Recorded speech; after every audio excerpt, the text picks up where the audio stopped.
मृदंग करता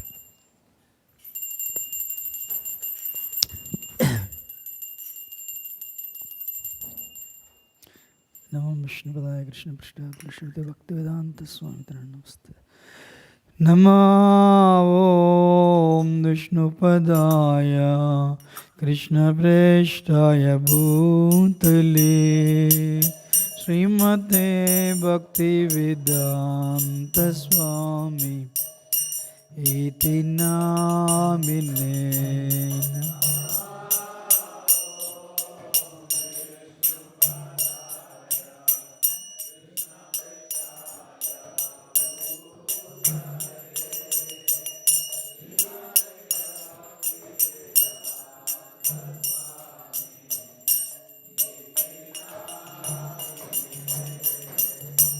नमस्ते सरस्वती देवे गौरवाणी प्रचारिणे निर्विशेषा शून्यवादी पश्यत्यादिशतारिणे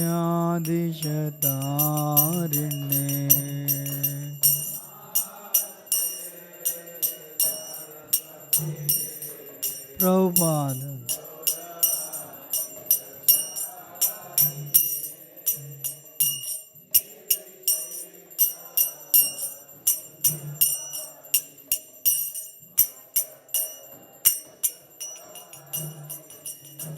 जय श्री कृष्ण चैतन्य प्रभु नित्यानंद श्री अद्वैत गदाधर श्रीवासादि गौर भक्तवृंद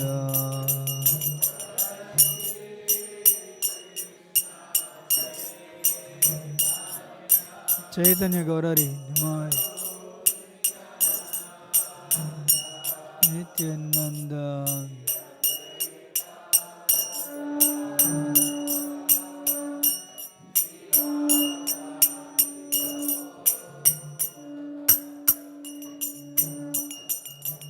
जय श्री कृष्ण चैतन्य प्रभु नित्यानंद श्री अद्वैत गदाधर श्रीवासादि गौर भक्तवृंद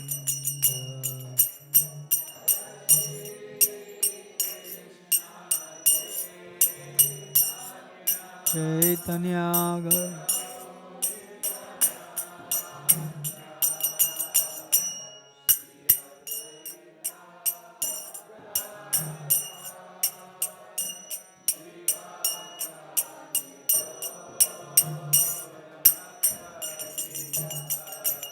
जय श्री कृष्ण चैतन्य प्रभु नित्यानंद श्री अद्वैत गदाधर श्रीवासादि गौर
Radha Kunda Giri Govardhana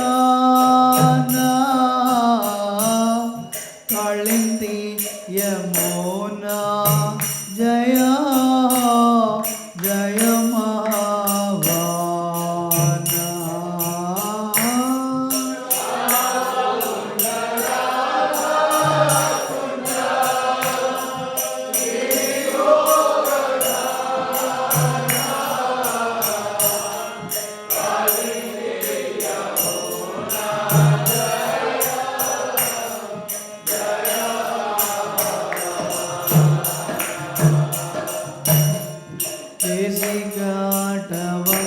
Desigatavansi Vata Dasa Kanana Dasa Balila Kailo Srinanda Nandana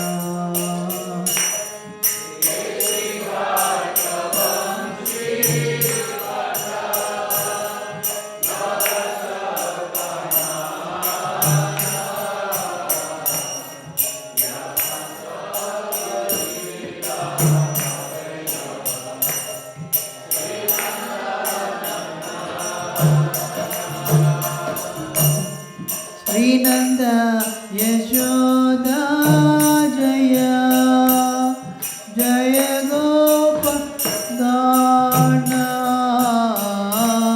Sridhamadi Jaya Jaya Denuvatsadana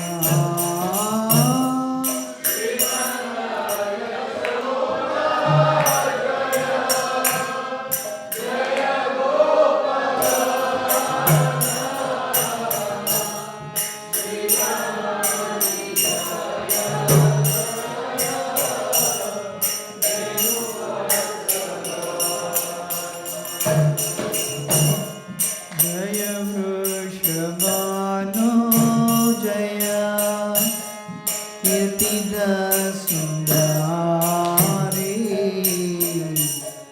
Jaya Purnamasi Jaya Amida Nagari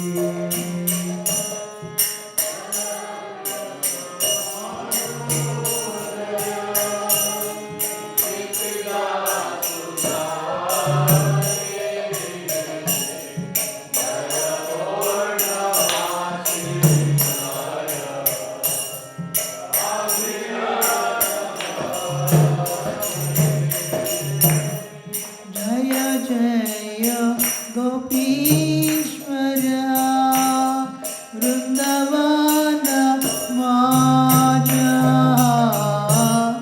Jaya Jaya Krishna Saka Batu Dvijana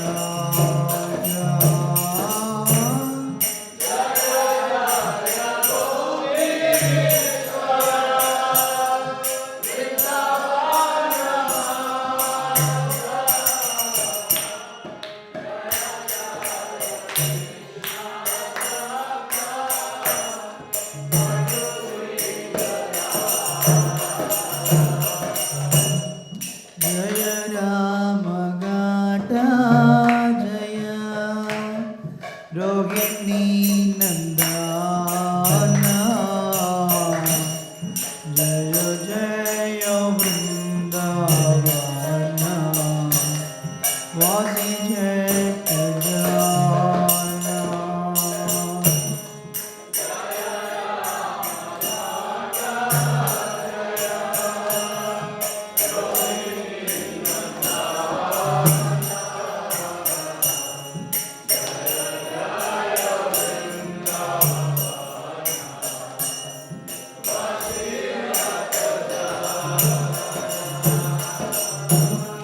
Jaya Dvija Patni Jaya Nagakalya Nana Bhakti Te Yara Paila Govinda Charana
जय जय ज्वलारस सर्वरस सारा परकीय भावे या व्रजते प्रचारा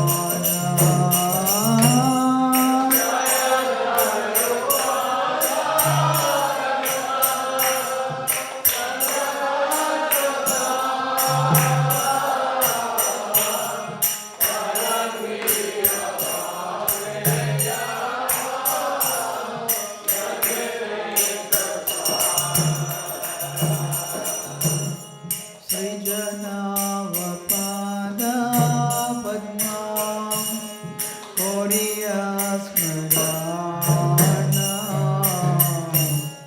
गुण कृष्ण दसा करे नम संकीर्तना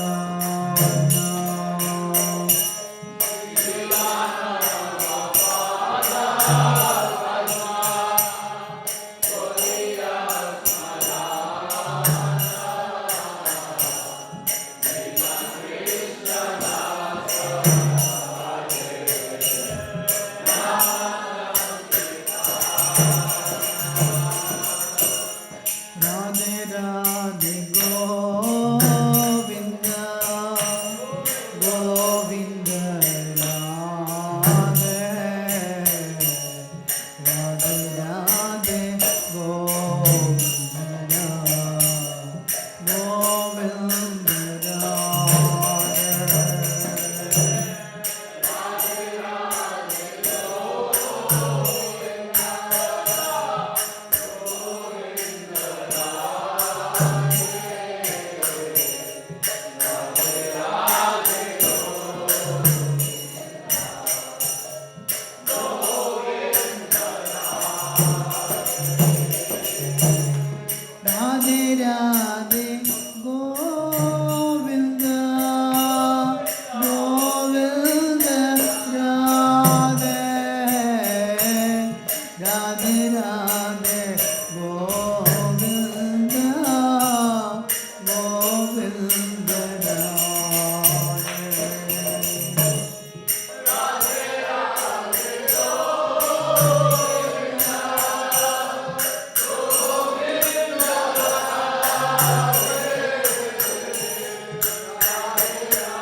चरणारविंद भक्तिवेदांत स्वामी श्रील प्रभुपाद की जय। विष्णुपाद बरसराज कचरी स्तोत्र श्रीमद भक्त सिद्धांत सरस्वती गोस्वामी महाराज श्रील प्रभुपाद की जय। विष्णुपाद बरसराज कचरी स्तोत्र श्रीमद गौरी किशोरदास बाबूजी महाराज की जय। सच्चिदानंद भक्तिनाथ ठाकुर की जय। वैष्णव सर्व श्री जगन्नाथ दास बाबूजी महाराज की जय। अनंत कोट वैष्णव वृंद की जय। नवाचार्य श्रीदास ठाकुर की जय। प्रेम से कहो जय श्री कृष्ण चैतन्य प्रभु नित्यानंद श्री अद्वैत गदाधर शिवसदि गौर भक्त वृंद की जय। श्री राधा मदन मोहन जी गोप गोपीनाथ श्याम कुंड राधा कुंड गिरी गोवर्धन की जय। गिरिराज गोवर्धन की जय। श्री रूप सनातन भट्ट रघुनाथ श्री जीव गोपाल भट्ट दास रघुनाथ षट गोस्वामी प्रभुगण की जय। ब्रजभूषण वृंदावन धाम की जय। मायापुर देव धाम की जय। पुरुषोत्तम क्षेत्र जगन्नाथ धाम की जय। कृष्ण भक्त प्रधान सुराण की जय। गंगे मय की जय। संवेद गौरव भक्त वृंद की जय। जता गौर Hari Premanand. All glories to Simul Lord Hare Krishna. All glories to Simul Lord Hare Krishna. All glories to Simul Lord Hare Krishna. All glories, all glories, all glories. Shri Guru Maharaj Prabhupada ki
Hari.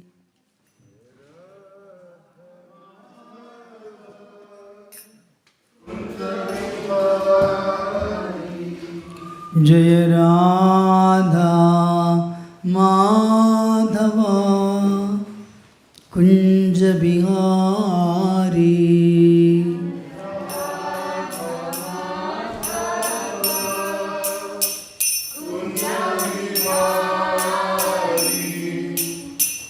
Gopi Jana Vallabha Girivaradari.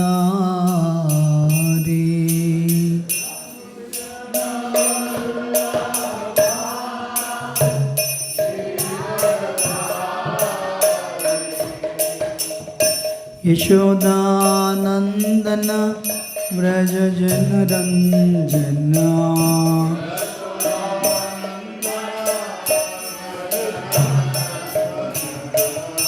Yashoda Nandana Vraja Jana Ranjana.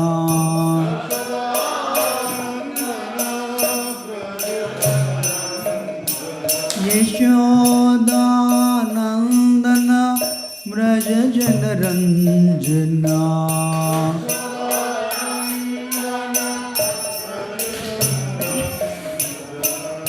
Yamuna Tira Bunachari.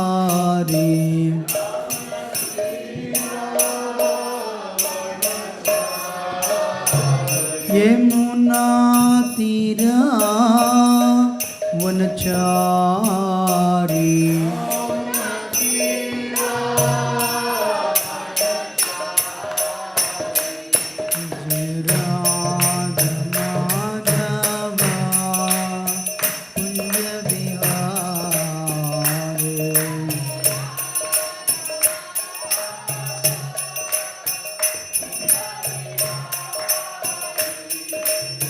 गोपीजना वल्लभा गिरिवरदारे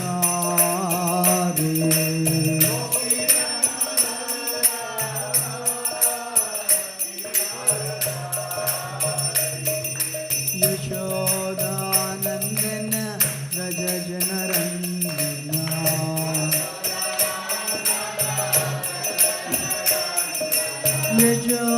यशोदानन्दन व्रज जनरञ्जना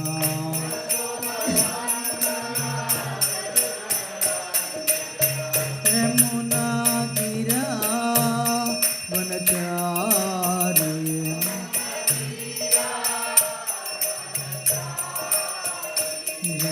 राधा माधवा कुंज विहारी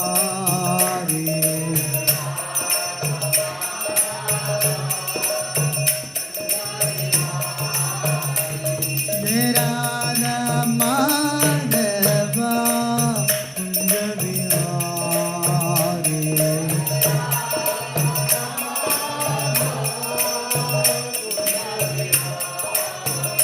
जय राधा माधवा कुंज विहारी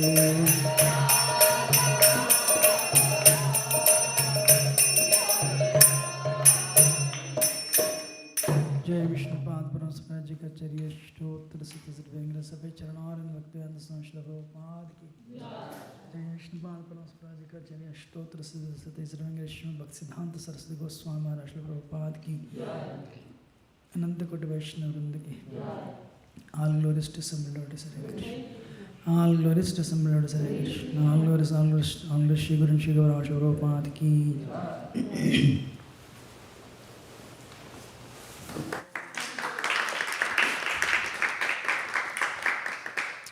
ओम नमो भगवते वासुदेवाय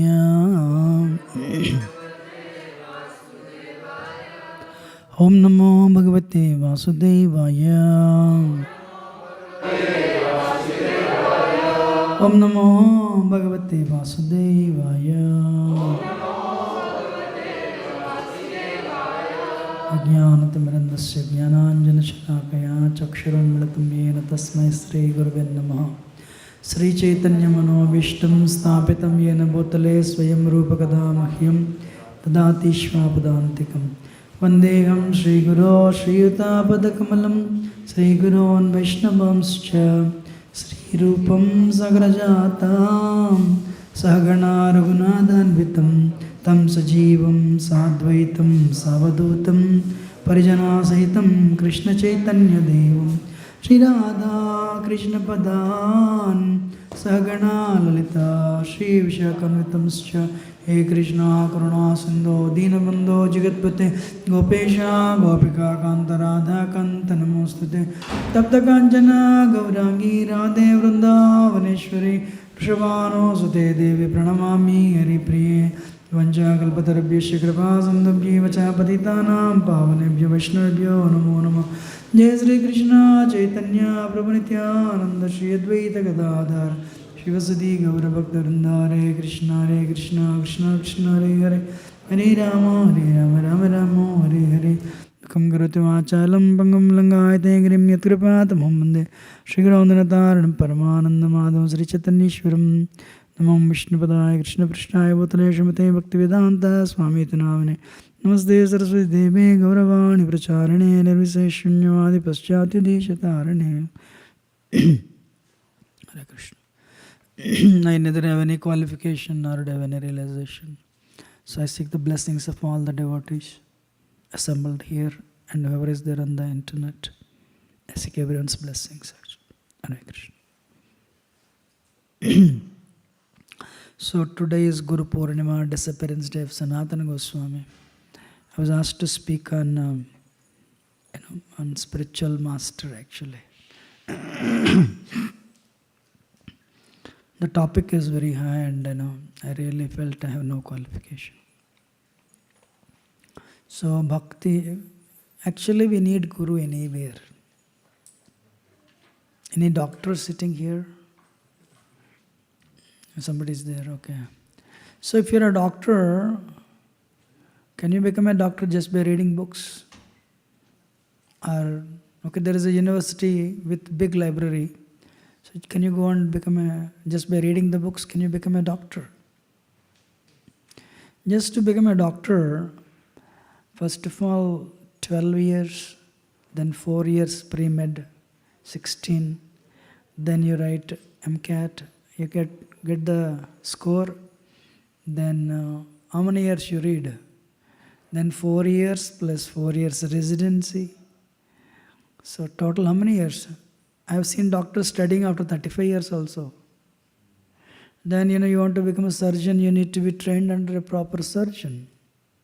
So this is actually, medicine is connected to the body, material education. Still you need to be trained under a physician or surgeon. What to speak of spiritual education? And my conditioned soul, who is absorbed in the bodily consciousness, wants to go beyond the bodily consciousness, wants to go beyond senses, beyond mind, beyond intelligence and ego. To realize the soul presence there, we definitely need somebody who has seen the soul actually, who is dealing on that platform. Mathematics, physics, chemistry, they are gross senses. Means you see them, you go to laboratory and you tabulate the results. Electrical engineering is little subtle. Subtler than electrical engineering is electronics. You don't see the electron with your naked eye. Subtler than electronics engineering is psychiatry. You don't see the mind. There are so many books, but I have not come across one professor who has seen the mind, who has understood the functioning of the mind. So many books are there. Subtler than psychiatry is actually like computer science, spiritual science. Spiritual science is the subtlest because it deals with the spirit soul. Definitely we need a teacher. We need a guru. Tadvijnanardam sagurum evabhigachet samitpanim srotriyam brahmanishtam.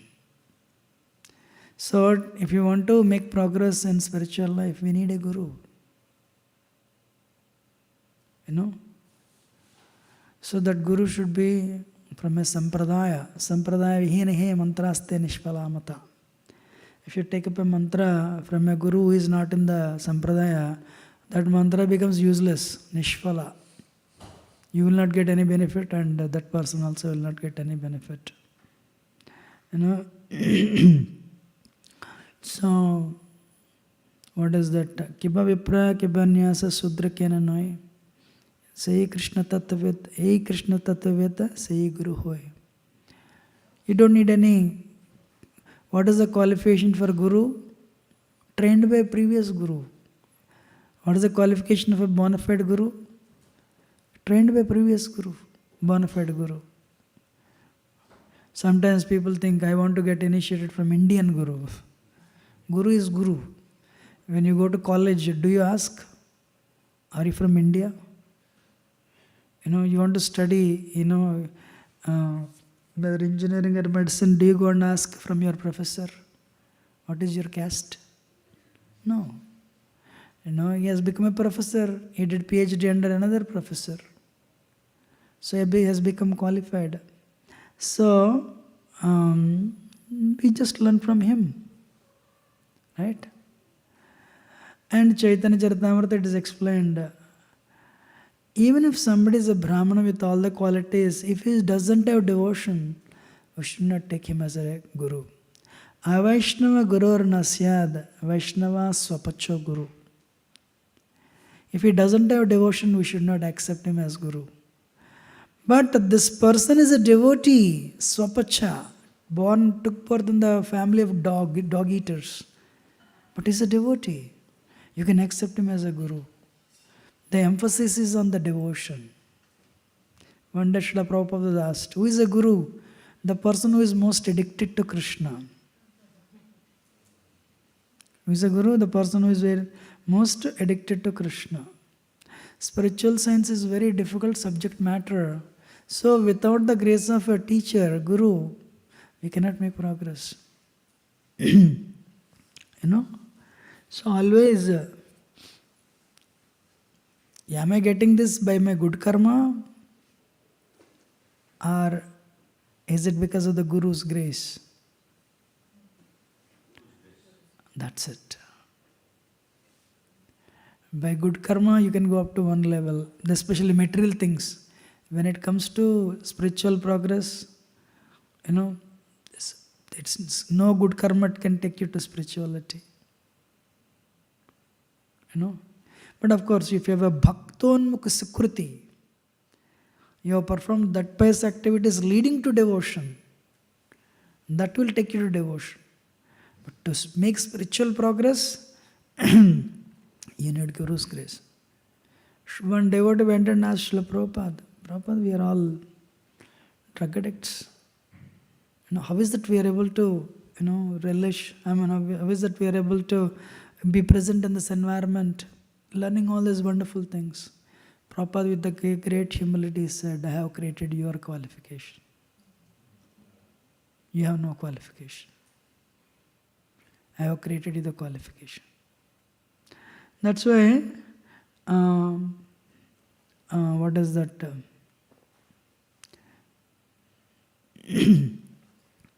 Brahmachari Gurukule Vasandanto Guru Hitam Acharyan Dasavat Nicho Guru Sudruda Sahruda. If you understand, by my Guru's grace only I make progress, you become humble. If you see the first one that we sing in Mangalarti is actually Guru Ashtakam. Samsara Dava Nalalida Loka Tranaya Karanya Ganaganat. So first one we are doing for Guru actually. And again, second one, again Guru Puja. One more. When we make offering, bhoga offering, we don't give it to Krishna. Where is the qualification? We give it to Guru. One day, this lady is in New York now. This lady, so in the Srila Prabhupada is the founder, Acharya for International Society for Krishna Consciousness. So he's a Siksha Guru for everyone. So this lady kept on offering. So when you don't have Guru, you have to offer it to Prabhupada. Prabhupada will give it to his Guru. Finally it will go to Radharani. Radharani sees this food is filled with I did it. I only made it. So much impurity. Krishna will not accept it. So what Radharani will do, she'll remove all the impurity. She'll sprinkle a little bhakti on it. She mixes. She gives it to Krishna. Krishna says, so much bhakti. Who did it? That Mataji. Krishna says, I know very well. No, seriously, she did it. Okay. So once Krishna accepts this, again he'll come back. The bhoga offering comes back to Radharani to further. Finally he'll come to Guru, or Guru will give it. Those devotees who go on the altar. So what we do? We first worship Guru. And even dressing also. First when we go on the altar, we worship Guru. So the Guru we assist to spiritual master in doing service to Krishna. Whether it is dressing or offering or anything actually. So, what is that? One should have that Guru Nishta. Acharya Dasa Nichu. Very humble. Sudruda Sahruda. We need to have that relationship, a relationship of fraternity, good friendship. Means loyalty and serve the spiritual master. Anyway, this Mataji was offering for Prabhupada every time. One day Prabhupada said, you should not offer me directly, you get your Guru. He should offer me. Then she understood, I think I need a spiritual master. She prayed. Immediately she found her guru actually. So she said this, she made an offering on Prabhupada appearance day one time. I've been offering it to Prabhupada because I was told to offer it to Guru. But Prabhupada is telling you, get your Guru. No, probably she was initiated 15 years ago.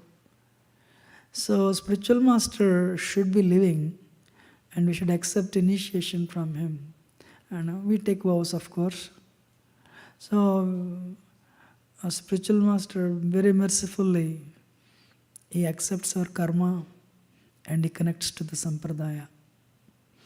Gurus, what is that? Siksha Guru, Diksha Guru. There is one more, Vatma Pradaksha Guru or Pat Pradaksha Guru. Pat Pradaksha Guru is the one who brings you to, who shows you, hey, there is a temple. Or somebody gives you a book. Somebody gives you a little prasad. Your first introduction, your first connection to the process. The person who does it is called a Vatma Pradaksha Guru or a Pat Pradaksha Guru. The person who trains you in the process is called a Siksha Guru. You can have many Siksha Gurus, but Diksha Guru is only one. So, Nectar of Devotion says, out of 64 Angas of Bhakti, first 5 are connected to Guru. See the importance of spiritual master. Accept the shelter of lotus feet of a bona fide spiritual master. Second one, become initiated by the spiritual master. Third one, obey the orders of spiritual master. Fourth one, follow the footsteps of acharyas under the direction of spiritual master. Fifth one, inquire from spiritual master how to advance in Krishna consciousness. First 5 are connected to Guru actually. Tadvidhi pranipatena pariprashnena sevaya. In this upadekshante jnanam, jnananas tattva darsana. So the word, very important words in this verse is pranipata and pariprashna. What we have to do? We have to surrender to Guru. One devotee asked, what does surrender means? Sar under. So, jhukke rehna hai. That's not exactly surrender. Surrender, okay, who will explain surrender? Surrender to Krishna. Anyway, we have to humble, surrender to Guru, and okay, anyway, what are the 6 qualities of surrender? When it comes to Krishna, surrender to Krishna under the guidance of Guru.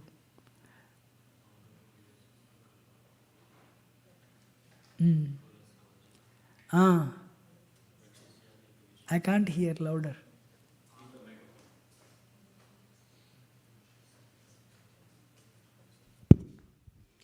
आनुकूल्यस्य संकल्प प्रतिकूलस्य वर्जनम रक्षिष्यातीति विश्वासो गोप्तृत्वे वर्णम तथा षड्विधा प्रीति लक्षणम. One line. Atmanikshep karpanya षड्विधा sharanagati. So under the guidance of Guru, we surrender to Guru and Krishna also. So accept whatever is favorable for bhakti, reject whatever is unfavorable. Rakshati shatiti vishwaso. Krishna is my protector. Krishna is my maintainer, not 401k or my intelligence. Krishna maintains. And Goptrutva Vranantada Atmanikshepa Karpanya. With this understanding, the 5th quality is actually humility. Accept whatever is favorable, reject whatever is unfavorable. Krishna is the protector, Krishna is maintainer. And with body, mind and word, Sarva Krishna, 5th one, and with humility, Karpanya. This is surrender actually. So, what is that? Then what Guru will do? So, Pranipat and Upatek Pariprashna. It's not Prasna, it is Pariprashna. What is the difference? Humble inquiry. You don't challenge Guru. It's humble inquiry. That's why Sanskrit is wonderful. It is not Prashna, but it is Pariprashna. So we have to humbly serve Guru and inquire submissively, how can I do bhakti like this? So, in Mahabharata, when Upadekshanti te jnanam, that Guru will impart knowledge. When he sees your heart is fertile, you are ready, you are surrendered. So these qualities, when we surrender our heart becomes fertile. Then Guru will impart that knowledge. You know, if the heart is filled with rocks, then it's a rocky land. Even if Guru plants the seed, the plant will die. So that's why these qualities are very important for a sadhaka, for a disciple. That's why Balramji has the plow. Krishna is a Krishnam Vande Jagadguru. Vasudeva Satam Devam Kamsa Chanor Mardram Devaki Paramanandam Krishnam Vande Jagadguru. So strictly, which, if you go for technicality, it is Balramji. Nityananda Prabhu is the Guru. So Balramji has what is that? Plow.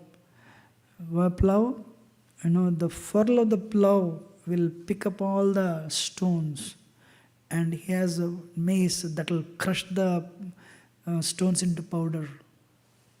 So then, that when the heart becomes fertile, then seeds are sown, the bhakti seed is sown, then it will sprout.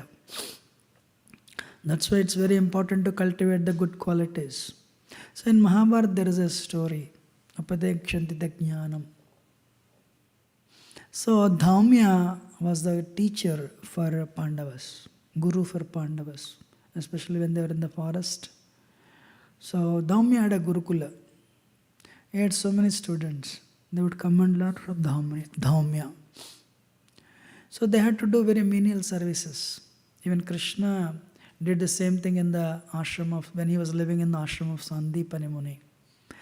So all the students, they have to work, they have to cultivate, they have to learn humility. That's why they would stay with the teacher, irrespective of you, or you may be king's son, or you are anybody's son, but you have to stay in the Gurukul.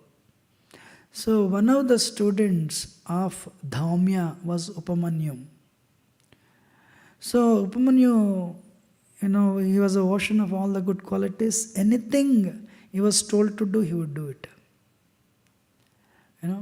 Okay, to do the fire yajna, start the fire. Not like today, you'll strike the matchbox and you have to take the 2 sticks and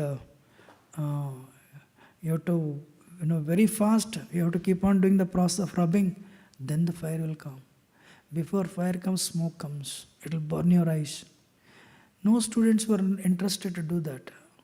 But Upamanyu was ready just to please the Guru. So very soon, Dhaumya understood Upamanyu is very wonderful student. So one day, Upamanyu got the service of bringing firewood from the forest. What for service he got? Firewood. So he went in the morning to bring the firewood. So he collected the firewood.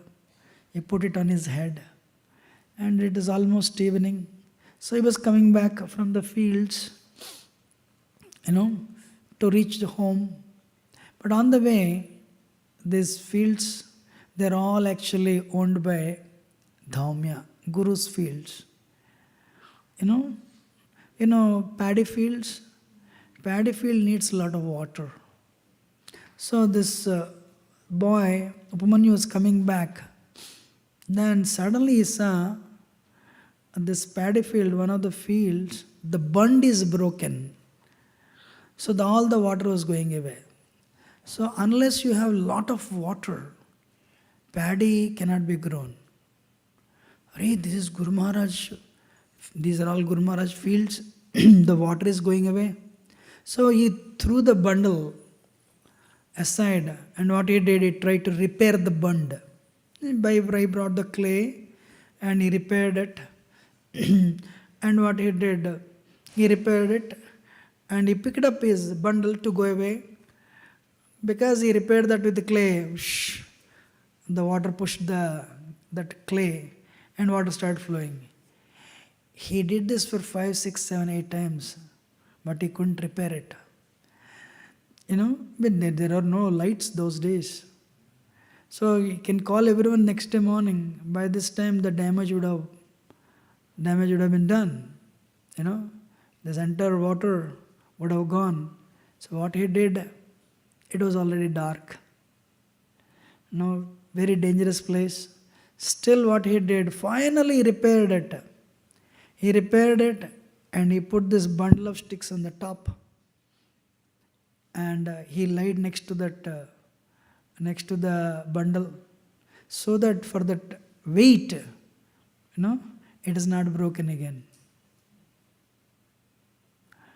And it is night, freezing cold. So Dhamya, it's 9 o'clock. Dhamya was, all the student boys were taking rest on their beds. Dhamya with a lantern, he was checking everywhere.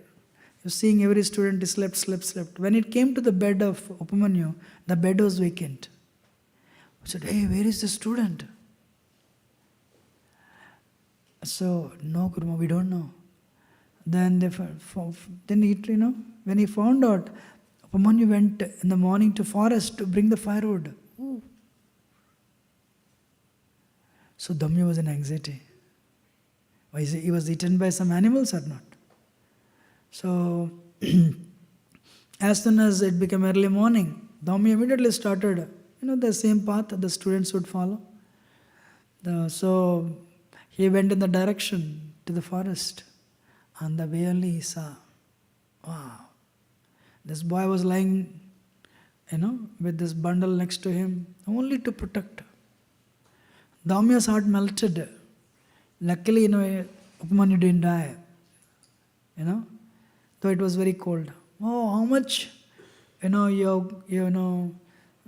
very grateful for the service you have done. How much you have endured, these difficulties just to please your Guru. Dhamya said, "I bless you today. You get the entire Vedic knowledge transferred in your heart." Same day graduation.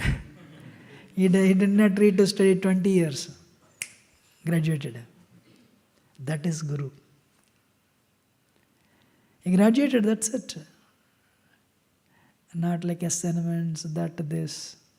What is these assignments? You are this body. What is mental education? This Swayam Bhagavan Keshav Maharaj, he says, I can't say that. Universities are terrorism centers and professors are terrorists. He said that. Wow. Why?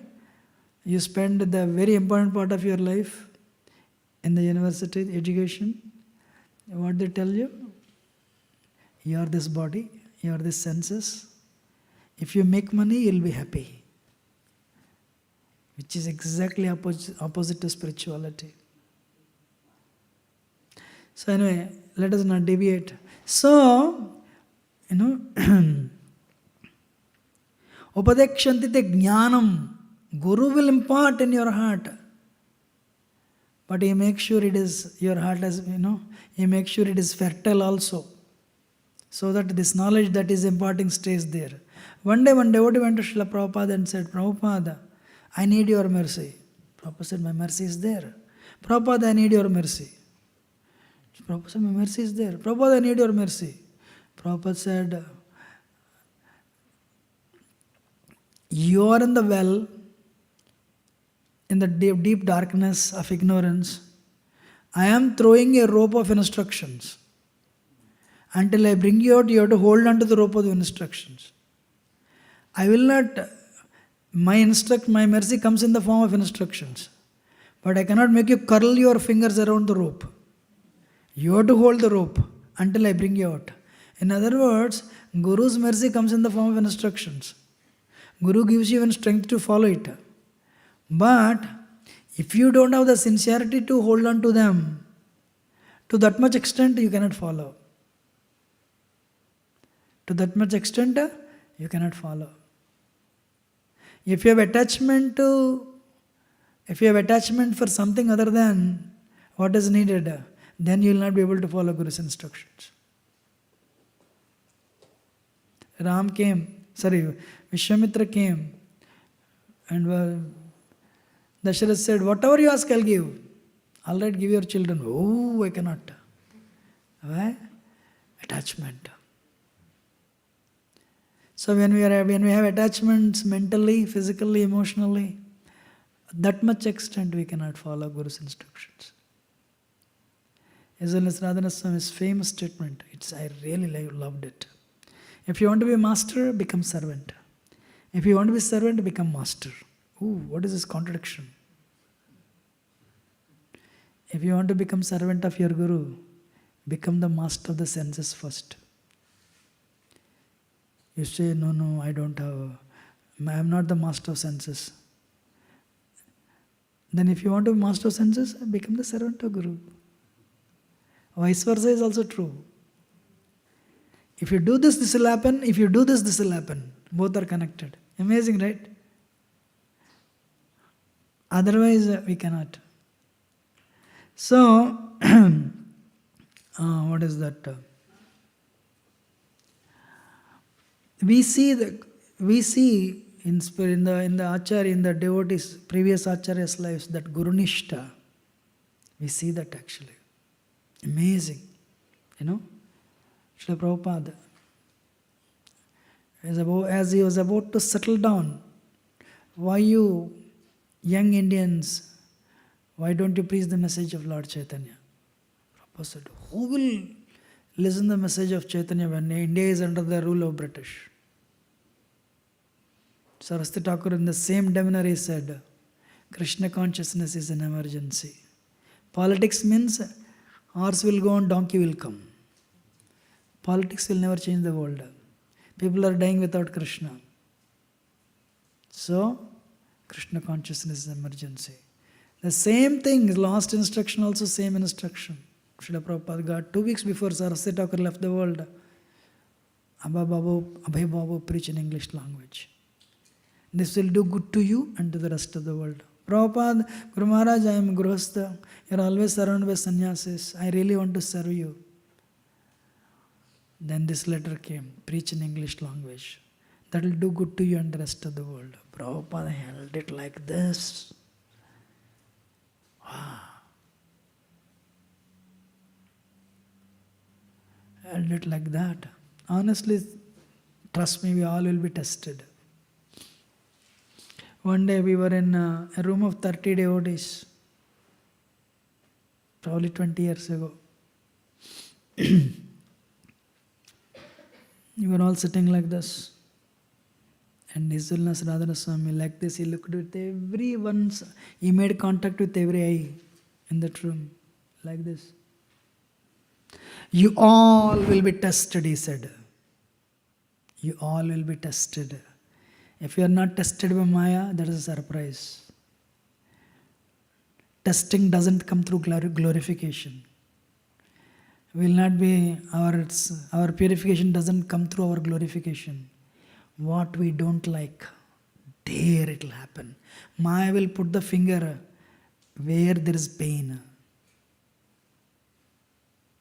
Then you have to fight against your attachments to follow the instruction. I am sure some of you have an idea or experience what I am talking about. Initially instructions are easy, but as you go forward, the puzzles become tough and tougher. Likewise, same thing here also. The puzzles become tough and tougher. Srila Prabhupada, wow. He did not become founder Acharya overnight. He would write the articles, proof, he would give it to the printer, and he would proofread, and after printing is done, he would sell them for 3 pies back to Godhead magazine, going tea stall to tea stall to tea stall. This person, whose clients were Motilal Nehru, Jawaharlal Nehru, the future Prime Minister of India, was Srila Prabhupada's client when he was the owner of Allahabad Prayag Pharmacy. He was going in Delhi, 48 degrees temperature, tea stall to tea stall to tea stall, selling them back to Godhead magazine for 3 pies. Indians had 5 pies to buy a cup of tea those days, but they did not have 3 pies to buy Back to Garden magazine. Degradation was happening there. Srila Prabhupada felt, India is imitating West. I should go to America, I should go to West and convince them to take up Krishna consciousness. They will convince the rest of the world. And Prabhupada was very successful in that. Srila Prabhupada came to Boston Harbor. There was nobody holding garland. And Prabhupada went through so many struggles. One time Bhaktacharya Swami came and asked this question. Asked this question to brahmacharis. How many of you know how difficult it was for Prabhupada to accomplish this? Nobody raised a hand. You are right. Because none of you are 70. Because when you are 70, when the food is not there, by the time 50s and 60s, doctor will tell you, don't fast. Your body cannot do it. So 70, when sugar levels go down, you become sometimes weak. You become angry sometimes. So you need that. Body is frail and weak at 70. Srila Prabhupada started his mission at 70. Bhaktacharya Swami said, you don't know what he went through. And Srila Prabhupada, even as a businessman, he was trying to promote Krishna consciousness. One of his children was autistic actually, Prayagraj. It was not easy for him. So, he endured all the difficulties.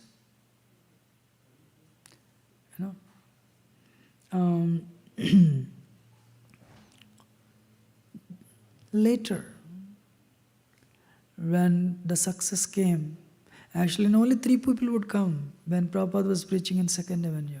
3 people. Today we'll cancel the program actually. 3 people come only for prasad. They were not interested to listen from him. But Srila Prabhupada, what an incorrigible positive attitude he had. Hare Krishna. So then, when he struggled, then empowerment came. Ravindra Swarup Prabhu mentions it. We do not know when Prabhupada realized he is that Senapati Bhakta chosen by Lord Chaitanya. When? He mentioned that statement one time actually. But I think Prabhupada knew that because, Krishna's interactions. But it was not easy for Prabhupada also. So the point is the guru, who is guru? The person who is addicted to Krishna. Who is addicted to Krishna. Lord Chaitanya, Sandipani Muni, Krishna took Sandipani Muni as the guru. Sri Chaitanya Mahaprabhu also took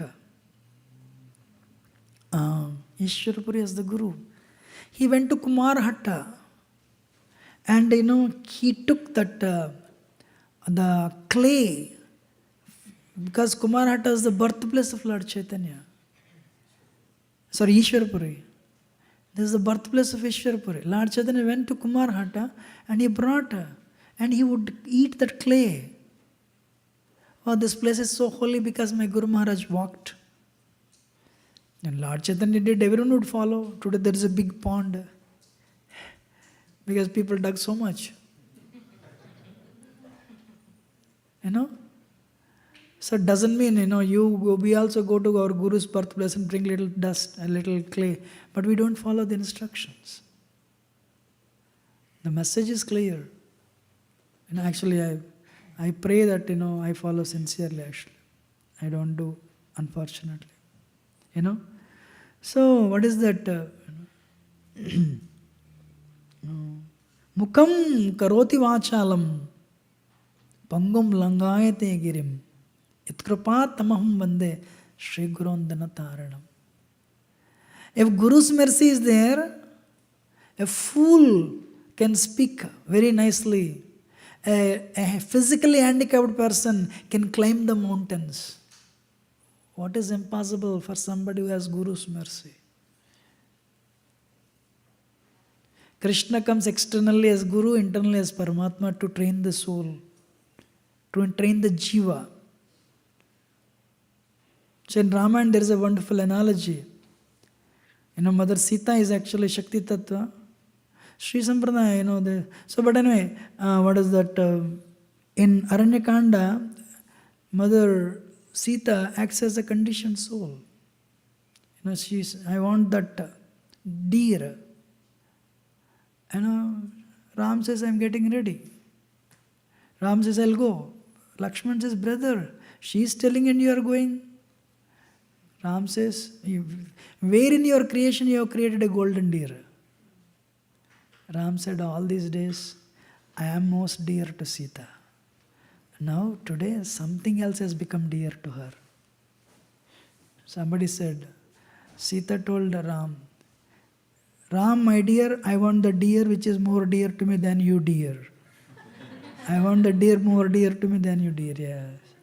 So means she found something else dear to her than me. It means she will lose me. It means she will lose you, tattva wise.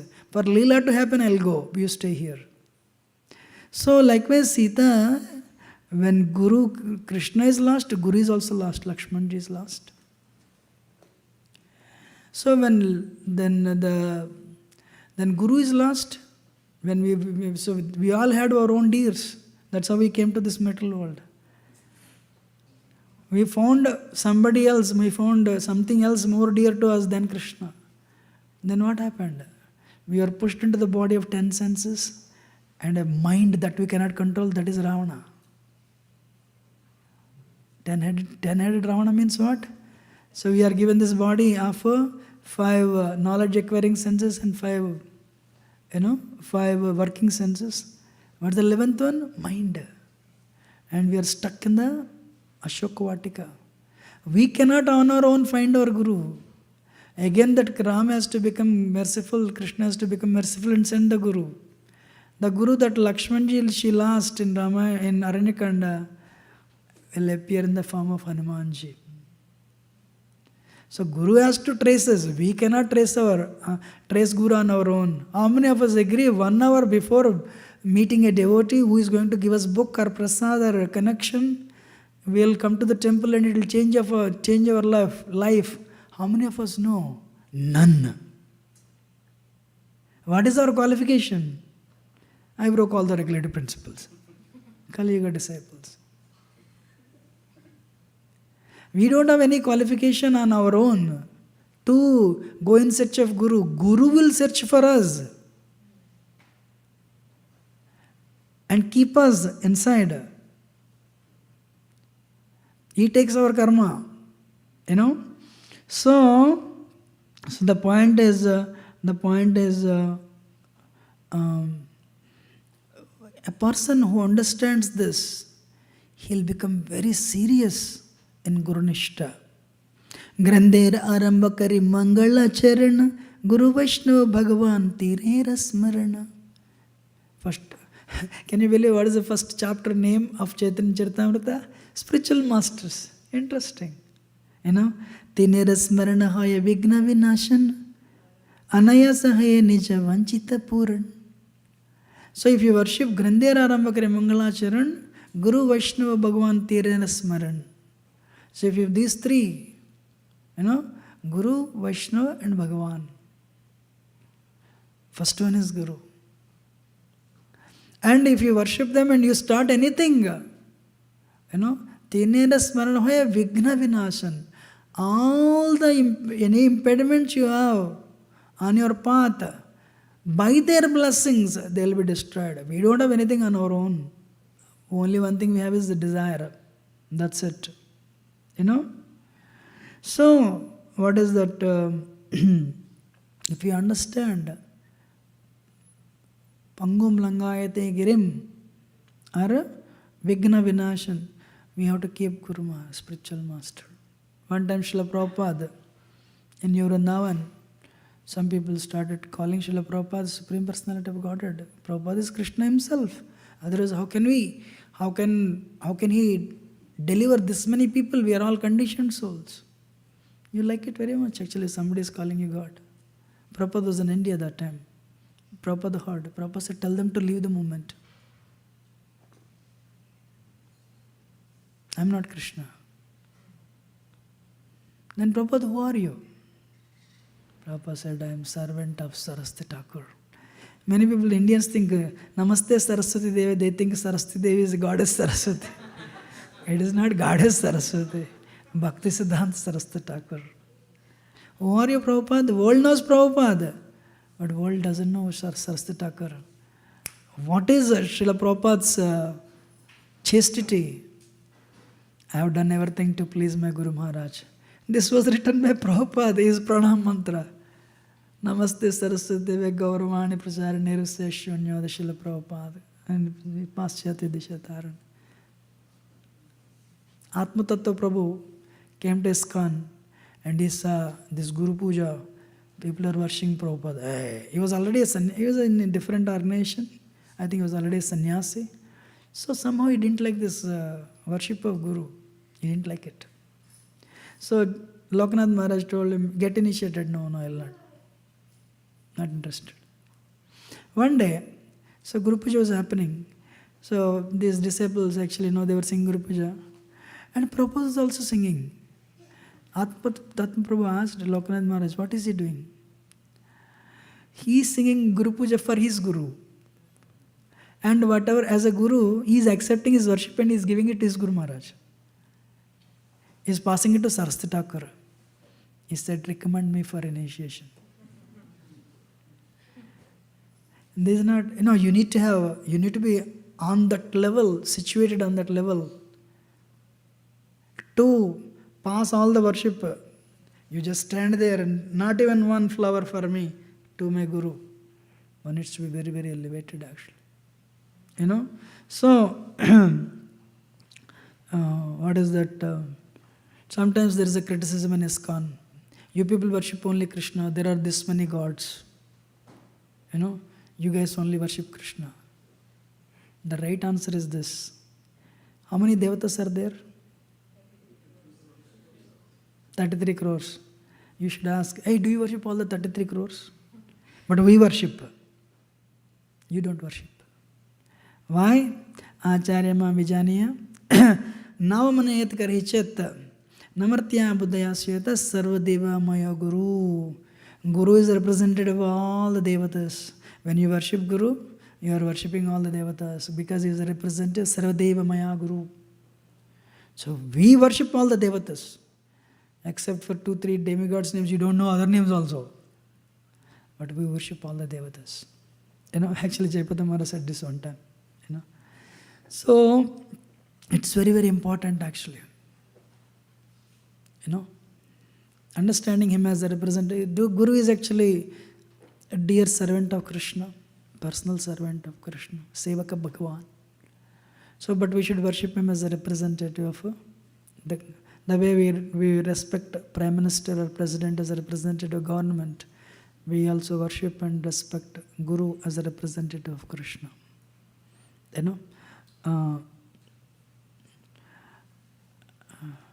Today is actually Sanatan Goswami's disappearance day.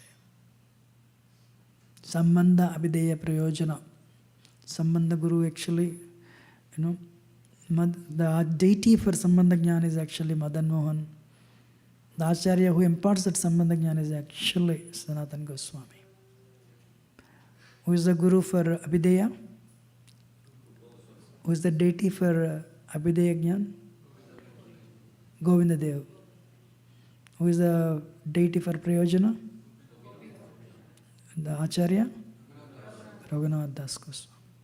So, but today, Sanatan Goswami, what a personality. I have no qualification to speak about Sanatan Goswami.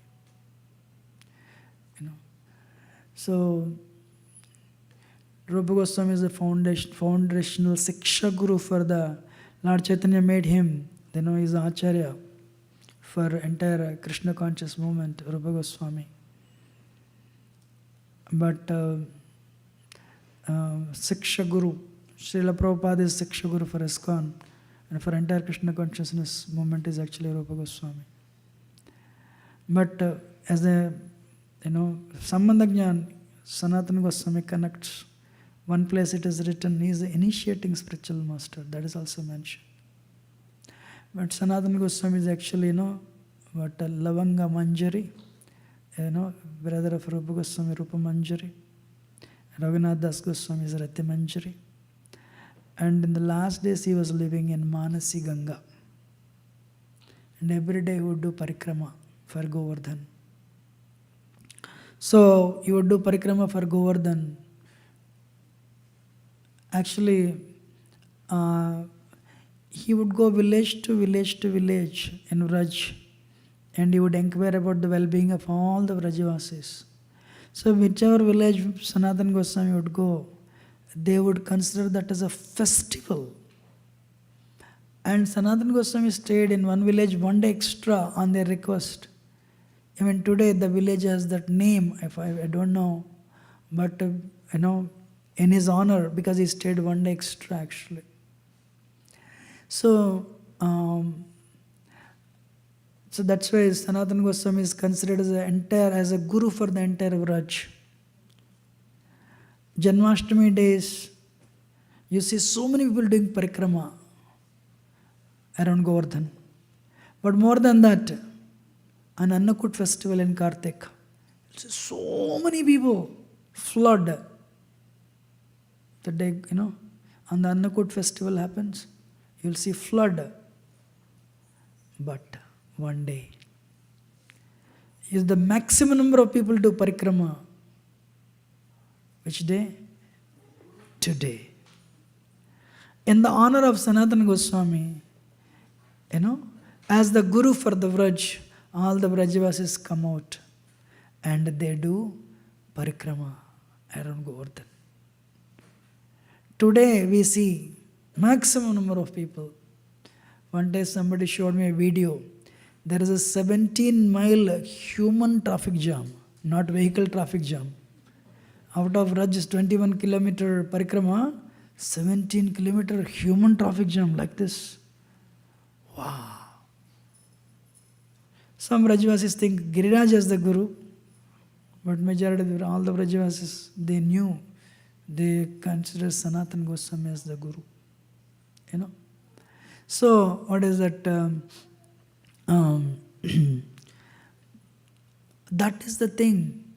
Sanatan Goswami, won their hearts with his behavior. So we should be very strict with ourselves, but very lenient with others. Sanatan Goswami was living in Manasi Ganga. His bhajana, he had interruption because there were so many mosquitoes. So he decided to leave the place. Then who was there on the bank of Manasi Ganga? Lord Shiva. Which Shiva? Which Mahadev? I don't remember. Chakleshwar Mahadev. He was very happy for the association of Sanatan Goswami. So please don't go. I'm very happy for your association. Give me one day. I'll make sure your problem is solved. No, I want to leave because these mosquitoes are bothering me like anything. No, give me one day. And Lord Shiva called the in charge of the mosquitoes and said, please make sure mosquitoes are removed from this area so that my friend Sanatan Goswami can do his bhajana without interruption. That's it. The mosquitoes are removed. Sanatan Goswami stayed. And in his last days, it became so difficult to do parikrama, but he pushed. Then Krishna came. Krishna came and said, no, you don't need to do that. And Krishna gave him a rock. That is there in Radha temple. We all have taken darshan. If you just do parikrama around it, it is as good as doing parikrama, Govardhan parikrama. Actually, it is said Krishna only carried this rock to the ashram of Sanatan Goswami. That time he was living in Manasi Ganga. So these acharyas we see, they push themselves. You see the same thing with Haridas Thakur. And I was told by the disciples, Kadam Khan Maharaj, he was leaving New York and he told me, Yugal Kishore, we are meeting last time. It was very intense for me. So he told everything, what he was going through. And anyway, in the last days, just 1 day, 2 days, just to do one mantra, he was taking a very long time. Hare Krishna. Hare Krishna. Like that. So Jayadut Maharaj told him as his guru, Maharaj, just to do 1 round, you don't need to do 16 rounds. I'll consider your 1 round as 16 rounds. Jayadut Maharaj was his guru, spiritual master. Kadam Khan Maharaj said, Guru Maharaj, I am also guru. I want to set an example to my disciples. He finished the 16 rounds in that condition. His cancer was... Actually, 2 years ago, he led, if you can see the video, New York Rath Yatra, he was singing, jumping up and down, dancing. Nobody knew what was happening. Maharaj told me there was a tumor, big tumor blocking, his blocking his evacuation. So doctors told him, you cannot take any solids. So past 2 months he was already on liquids. There was no solid going inside. But still he danced probably 10 hours that day. And he was singing and he was actually leading the kirtan. Nice, powerful kirtan. Amazing. So Srila Prabhupada means his disciples, and grand disciples, of course. The point is, we are all initiated by various gurus. Gurus come only once a year. How fortunate you are to have Vaiseshika Maharaj, as a president, and he's also spiritual master, but available, what is that? Labhamatra sadhu sangha sarva siddhi hoy. So you have him here. He also has been pushing very hard, for the benefit of the mankind actually. So if you understand that these people don't need anything, but they want to deliver, they are spending every drop of their blood for the deliverance of the people around them and the rest of the world. We serve them actually without any inhibitions. So that's when we can take it really forward. On Thursday, I did a seminar on unsteady devotion to steady devotion. Very technical one. I don't know how many of you attended. But there, in Madhuri Katambani, Vishwanath Chakravarti Thakur writes, if you have doubts, 5 types he mentions, Tarangarangani, Vyuda Vikalpa, Nemakshama. So if you have doubts of the process, we ourselves on the fire of sense enjoyment. So these are the 5 causes where we cannot really give our energy. But even if we have all these 5 reasons, when we have a great acharya with us, they'll pray for us, they will give us energy so that we can perform much better than what we even imagine to do. That is the power of an acharya, power of a spiritual master. So at least we should, when we understand that grace that is coming in the form of personality, we should give up our inhibitions and contribute our best. Believe me, who is the biggest beneficiary? We ourselves. That's what I've seen in my case also. So that's what I want to tell. We have 3 minutes time. Any question or comment? Guru-tattva is very high topic and I'm a good for nothing guy, and that's why here and there cut and paste and I just presented. If I have spoken anything wrong, do excuse me as a humble servant, but very grateful for your patient audience. Thank you very much. Hare Krishna. Yes, Balmardhan Prabhu. Hare Krishna. Hare Krishna, Yugal Kishore Prabhu. Such a wonderful, really, explanation you gave about guru-tattva. So I have just two comments which I realized. One, Rupa Goswami mentioned the three things which is very confidential and not to reveal or not to ask also, like the guru, the Ishtadev and the brata. Means don't unnecessarily ask who is your guru or who is your Ishtadev or what brata is, or what you are doing in Kartik or what are you doing not. So these three things is very confidential. Only in certain situations one can ask. And my second thing which you are mentioning about Bhaktisiddhanta Maharaj, during his Bengal and Odisha trip, he specifically doesn't celebrate Guru Purnima. He said we celebrate Guru 364 days except Guru Purnima, because it has been so established as Mayavad, people worshipping at that time, mostly in the Mayavad ways. And he said, and we worship Guru on the birthday of the Guru. So that was, do you have any realization on that second topic or the The both? last line you said, we don't worship only on Guru Purnima because of Mayavad. What did you say, another line? No, he was basically, there are many people are worshipping like the Guru in terms of most on the Mayavad platform, on the Guru Purnima. So he was trying to establish that no, we worship Vaishnavas, we worship Gurus on their birthday. He established that Vyas Puja system the first time, that how to worship Guru on his birthday, because some of the, even Bhakti Vinod Thakur's, some disciples, like the Radhakanta Math and all, they will be studying worshipping in Guru Purnima also. But he stopped it. He was the first Guru, Bhaktisiddhanta Maharaj, established formally worshipping and Vyas Puja on the appearance day of the Guru. And that's what he was saying, no, we worship 364 days Guru except, Nice point. in this one. So. No, I don't have anything, but only one line is, if we apply the same thing, we don't need to celebrate Father's Day or Mother's Day, because we should worship Mother and Father every day. And because that day also Mother has to come and cook and we eat. And so, we have to worship Mother and Mother every day, Same thing with Guru. You made a nice point. We have to worship Guru every day, Actually, we have Guru Puja every day, morning and 7:30. Yes, Mataji. Hare Krishna Prabhu, thank you for your nice lecture.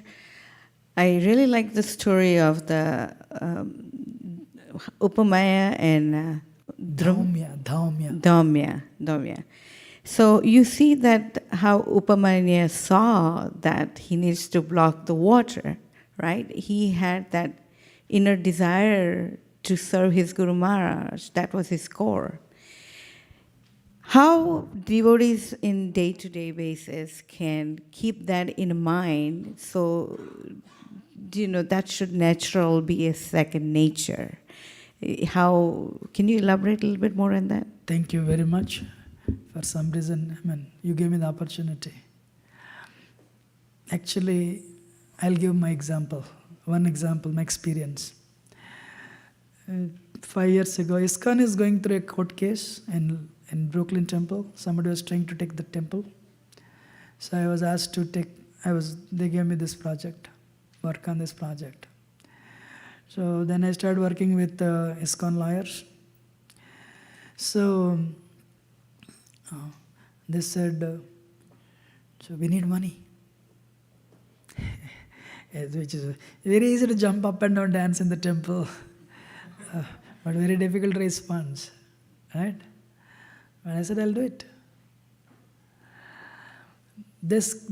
I would really thank you for giving me opportunity to tell this. I called one Mataji. Mataji, I'm sorry, we need money. Can you please help? She said, Prabhu, past 8-9 months I don't have job. But you're telling, this is very important. You know what she said? When I was married, my parents gave me this many kgs of silver. You sell it and take the money, she said. Wow, that's great. I said, really, you melted my heart by saying this. But if I really need it, I'll call you. She did not have a job for 1 year. She was struggling. But when she understood, hey, my priority is Prabhupada is first, not me. Not me. How many examples you want me to tell? Like this in ISKCON. ISKCON is great because Grihasthas in ISKCON are great. Brahmacharis are great. Grihasthas, they give their time, money, energy. Even though so many problems are there, they don't complain. Many are there. I cannot tell everyone's names. This is only one example. If we take that example, if you want, I can tell her name also. But there are many people, Govincharan Prabhu is sitting here, Not only, he takes care of devotees. He has been doing this for 10 years. How much money Govincharan Prabhu gave? Nobody knows. Only, spiritual master knows. But he is sitting here like a simple person. So we have so many examples, But only one thing that we can learn from that is, let me go one extra mile just to see that smile on spiritual master. That let me go one extra mile actually. And Prabhupada did it for his Guru Maharaj. So what is that? Kadamkan Maharaj did it for Jayadvat Maharaj. Jayadvat Maharaj is doing it for Prabhupada. Vaishakhi Maharaj is doing it for his Guru, for Prabhupada. So simple. Actually, what is that? Indrajan Maharaj, Tamal Krishna Maharaj told Indrajan Maharaj. What is that? Very interesting thing.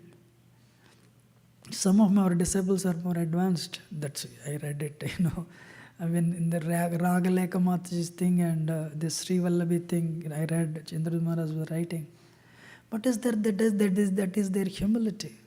Simple thing is, honestly speaking, Krishna sees our intent.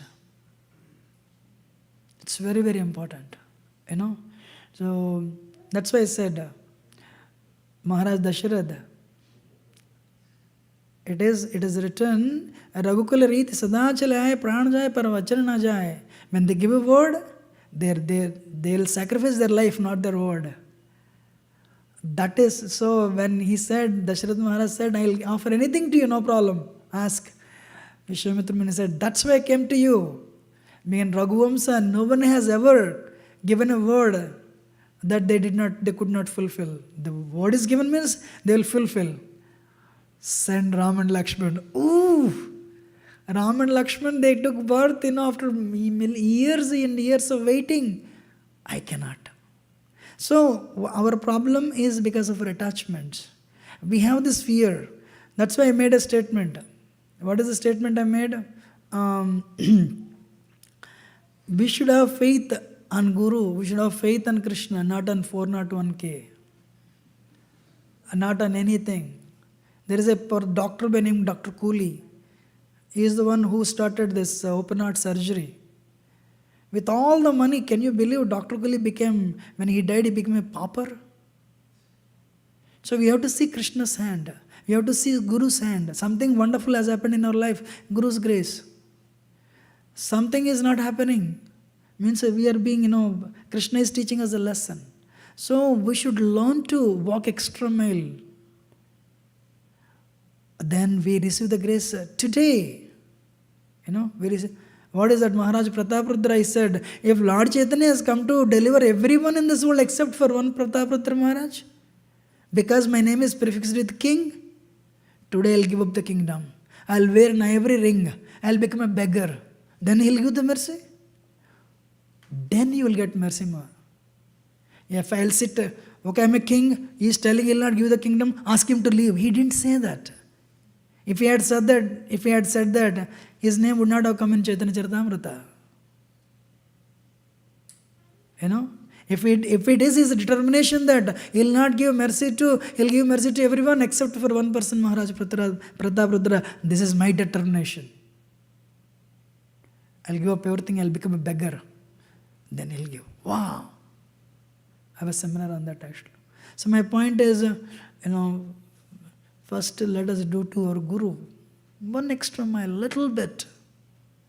Baby steps. We may not jump like Maharaj Prataprudra Maharaj. We may not take that type of decision, a little bit. That's why I gave that Mataji example. Does it answer your question? Yes, Prabhuji. Vaikuntha Nayak, Prabhu. Dandavats, Prabhuji. Very happy to hear your class. Thank you. Prabhuji, the question was related to your point on how these great Vaishnavas push themselves, right? But you gave some very inspiring examples. But my question is like, when we try to push ourselves, is it possible that we get fried up and then we give up this entire thing? And how to strike this balance? Unless we push ourselves, we'll not grow. But if we get fried up and then we drop off, that is a bigger danger. So, can you please advise some way in which we can see when to push, when to actually take it Thank you, bit Rosh. light? Sattva-guna means balance. Sometimes if you see neophytes, they push themselves to the fag end. If you do that with extra enthusiasm, then first thing you will get, I only do service, nobody does. I'm sure many of us got this. Second thing is you push yourself so much, you become so sick, you don't come to the temple for next 2 weeks. That's why very important thing is balance. That comes with maturity. That's why we need guidance. My first month, maybe first year of Krishna consciousness, I was in Malaysia. I used to work in Singapore actually. So it was, the Rath Yatra ended at 12 o'clock, midnight. So one person came to me and said, Prabhuji, can you come and help? We want to remove all the stuff. I said, I'm not only one. I came with a group. So I went and told my Bhakti Riksha leader, Prabhuji, they're asking for help, we should do it. He said, it is already 12 plus. If we do all these things, it'll be 2 o'clock. But if we don't take rest, tomorrow we are working. We have to go back to Singapore. That's an 8-hour thing. So they might have planned already, unwinding also. Another team, they might have allocated, another team. But just because he saw you, called you. So he told me, no. It's already 12 o'clock, let us go home. I was shocked actually. First thing is balance, Prabhuji. You can push yourself a little better. But if you keep on... So actually Einstein says, when you go forward in your life, you'll come to know your limitations and strengths more than anybody. So when you're crossing the threshold, immediately you have to withdraw. Neophytes cannot withdraw in that fit of enthusiasm. But mature devotees can do that. That's why there is a statement, there is no substitute for maturity. So we should not try ourselves. We should not push ourselves to the fag end that you become grounded and you don't come to the temple for next. Actually, sometimes people give up Krishna consciousness. Balance. Balance. For details, you should consult your Bhakti Riksha leader or your Siksha Guru. Okay? So I think we'll end it here. So there is some program to follow. Thank you very much. If I have spoken anything wrong, excuse me as your servant.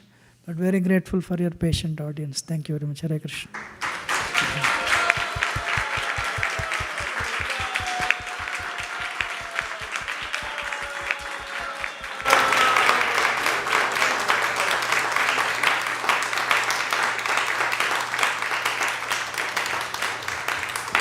Yugal Kishore Prabhu, thank you so much for coming to ISV and gracing with your association. That was a really enlivening and purifying lecture, and hope to have you as one of pit stops here at ISV whenever you travel all over the world. So thank you again for coming. A big round of applause again for Yugal Kishore Prabhu. Hare Krishna.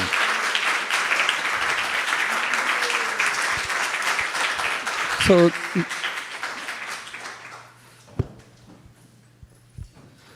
the next part of the program is a panel discussion about the importance of Guru in one's spiritual life.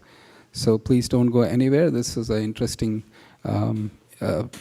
different setup that we had with this. So please bear. Thank you. Hare Krishna.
Hare Krishna.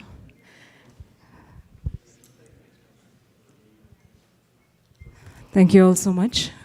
Thank you actually to Yugal Kishore Prabhu for this wonderful morning session on the auspicious day of Guru Purnima and disappearance of Srila Sanatan Goswami. And also it is the start of Chaturmas, the first day of Chaturmas. It's a 4-month period, which is very important, the rainy season.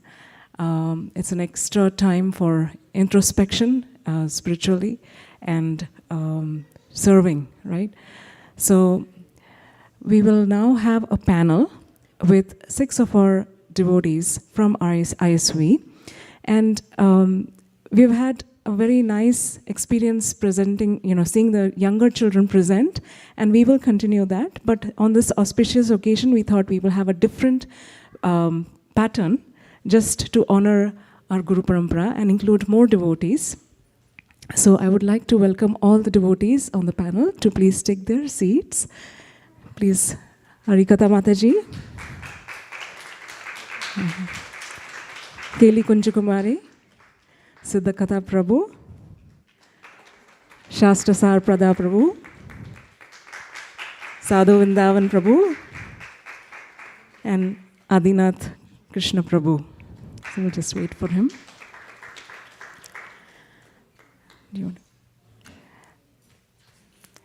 So quickly, we would like to have a maybe very brief introduction. Just share with us, first of all, we already talked about your names, but share with us, what is your material and spiritual occupation. If you're a student, you can just say student, but we want to know more about you, how you all are. Many of us know you, but for those who don't know you, we would like to hear very briefly. Again.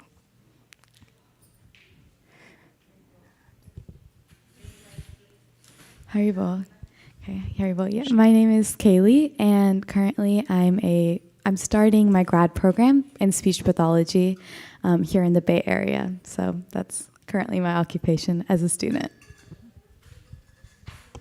Hare Krishna. My name is Harikatha Devidasi. Currently, I'm serving the family and temple with some services. Hare Krishna, everyone. My name is Siddhakatha Das. I am currently in my professional capacity working as a senior program manager in a fintech company, and in my personal capacity, in a spiritual capacity, I like to believe that I am a humble servant of the devotees and the ISKCON of Silicon Valley Temple. So, thank you. Hare Krishna. Adinath Krishna Das by Providence, Gilroy, California. Corporate produce delivery and management. And I came in contact with devotees 2019 start through books. So happy to be here. Hare Krishna. Hare Krishna. My name is Shastra Sara Pradadas. I am currently an undergrad student at Santa Clara University, and my occupation here is ISV member and local devotee. Hare Krishna, my name is Sadhu Vrindavan Das, and I'm currently a college student, and my occupation here is, as Siddhakatha Prabhu said, I try to be a servant of all the devotees, and a local devotee too. Thank you so much. So, just to give a brief introduction what this is about. So today is a special festival of Guru Purnima, and the word Guru is actually Gu means ignorance and Ru means taking away. So Guru is someone who takes away the ignorance of the heart. So today's discussion will be how your personal experience has been in this journey, and we all know that you've all been doing wonderful services and part of our community under the guidance of your Shiksha and Diksha Gurus. So thank you so much for being here. And I will now hand over to Ananga Sundari Mataji, who will give us a brief understanding of some of the baseline guidelines on this for this panel. Hare Krishna. Thank you so much for being here. Thank you so much to our panelists as well. We have some housekeeping rules. We will have the responses from each panelist under 2 minutes, just to be mindful of the time. Vicky Mataji is volunteered to keep the time, and she'll play the kartal. Also, we are here for a learning panel discussion, so we should be respectful for each other's discussions and opinions. Let's just take away some learnings from here, and we're not drawing any conclusions. Also, we have 6 questions here. The first and the last question will be asked to each of the panelists. The middle 4 will be 2 each, according to your experiences and how you feel about it. And we'll be taking questions from the audience towards the end. Hopefully, we have time for that. Thank you so much. Let's start. Thank you.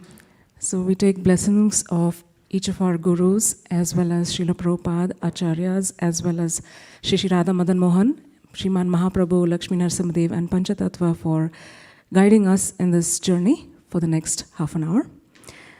So my first question to each of you is, who in your understanding is a guru, and why did you need one?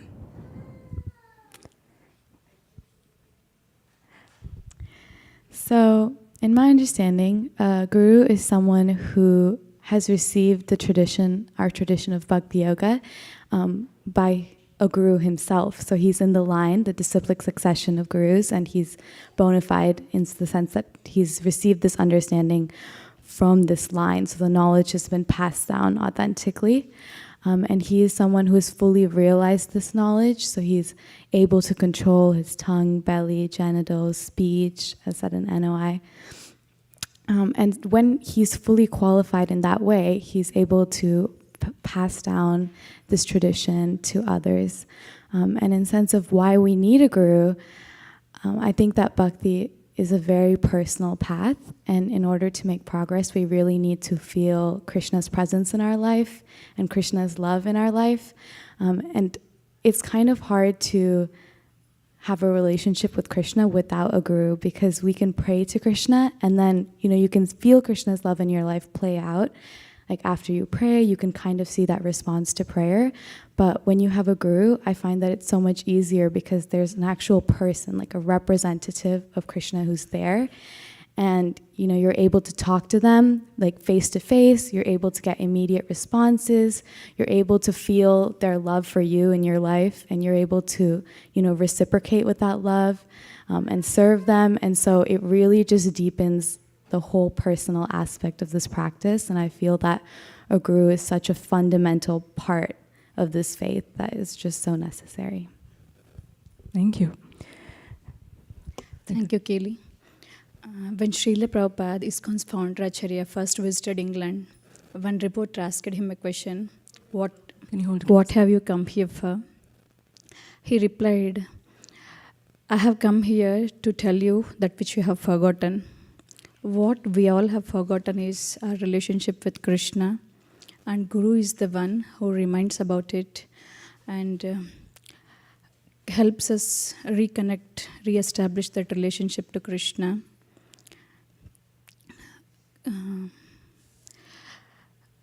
We cannot approach Krishna directly. We can only approach Krishna through his representative.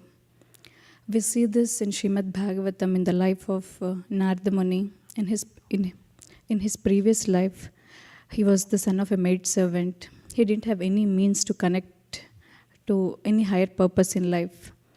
He got the association of the devotees who came to an ashrama to chant and glorify holy names of Krishna. By serving them, he got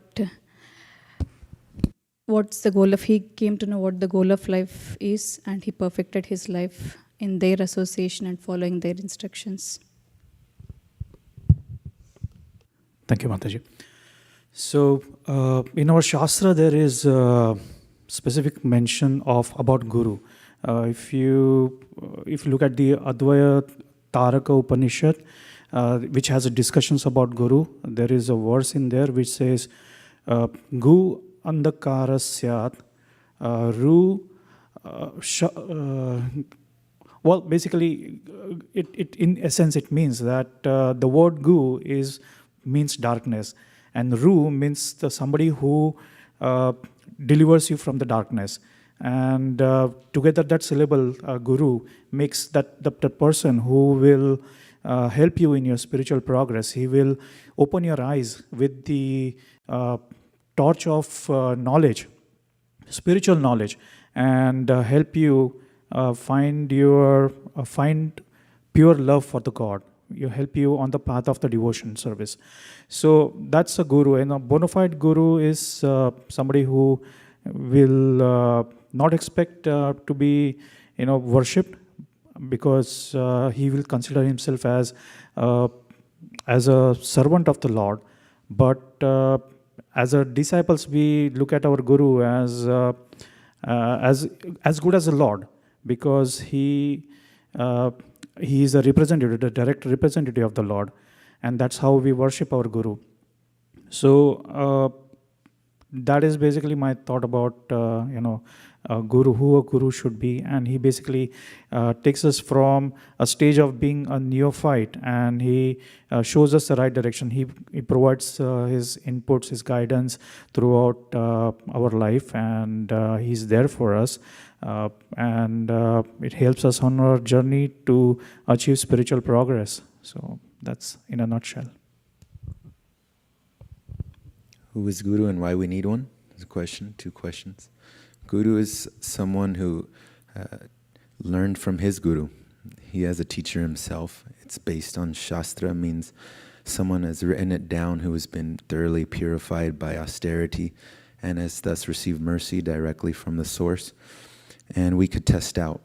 We can refer to Shastra, and then whatever they say, we put it into experiment. The whole knowledge system is based off of doubt at the beginning. However, Srila Prabhupada said there shouldn't be blind faith nor blind doubt. It should be well-reasoned. So one should not be a fool, neither falsely proud of their knowledge themselves. So we tested out hypothesis, experimentation, and result. Now, if we put these things into practice into our own lives on a regular basis, and everyone's getting the same result, that becomes what's called a fact. Now, we do that with everything, and since we are repeating it, we know it's a fact, and we're getting it to the degree in which we are sincere and intense to acquire that result. That is the Guru. And why is it important? Because as many of our teachers have said, that in any field of activity, a teacher is required. For example, all of you have or had an occupation, and at the beginning you had some either formal or informal orientation and ongoing training, yes or yes?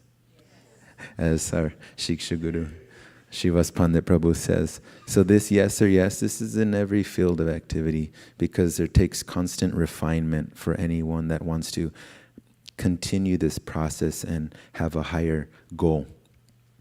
Krishna Prema. So in this way, if we want to continue our process, we have to have this, what's called, His Grace Vaisheshika Prabhu says this, KKQ. Our Krishna Katha quotient equals KC, Krishna consciousness.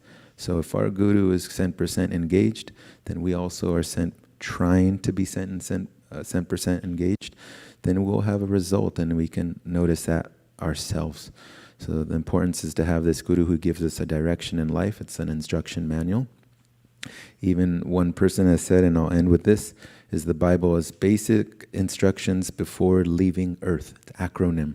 So in this way, the Bhagavad Gita, Srimad Bhagavatam, CC, and the corresponding Vedic literatures are all instruction manuals. Hare Krishna.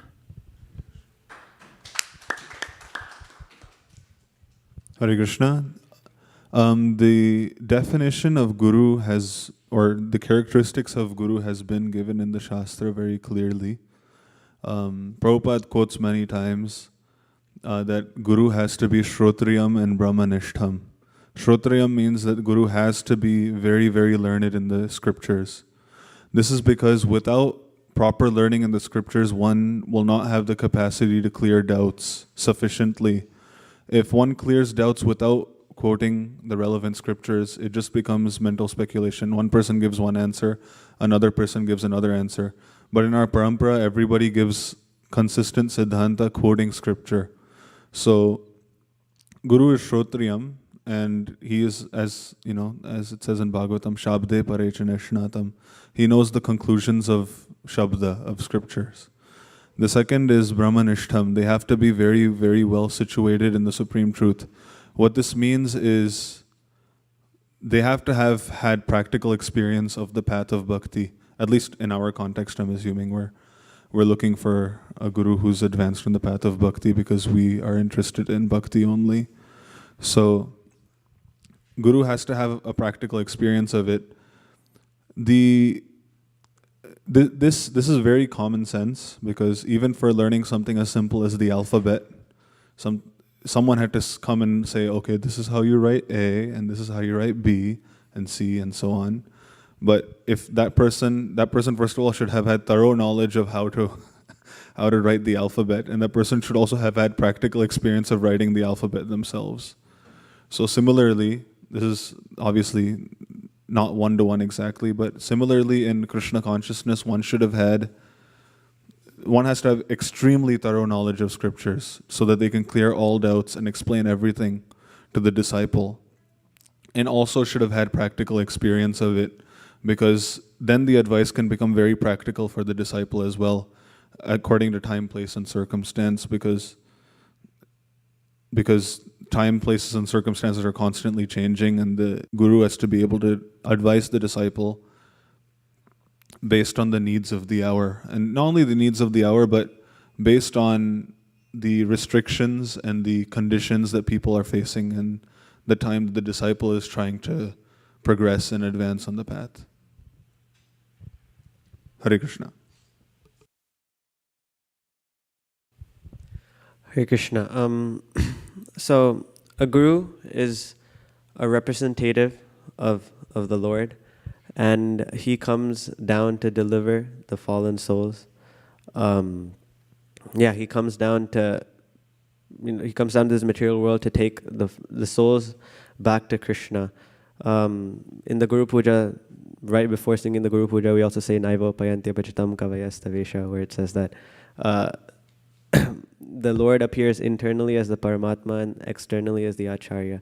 So, the Guru is a representative of the Lord. And you need a Guru because, in Krishna consciousness, the philosophy may seem, it's pretty simple, but you may also have some questions that need to be answered. And so it's not exactly right to speculate on the philosophy. So Guru is someone who can answer those questions that you have and clear your doubts. And also, the Guru is someone who gives you the benediction of Krishna. Yasya prasada bhagavad prasado. He gives you the benediction of Krishna. So along with,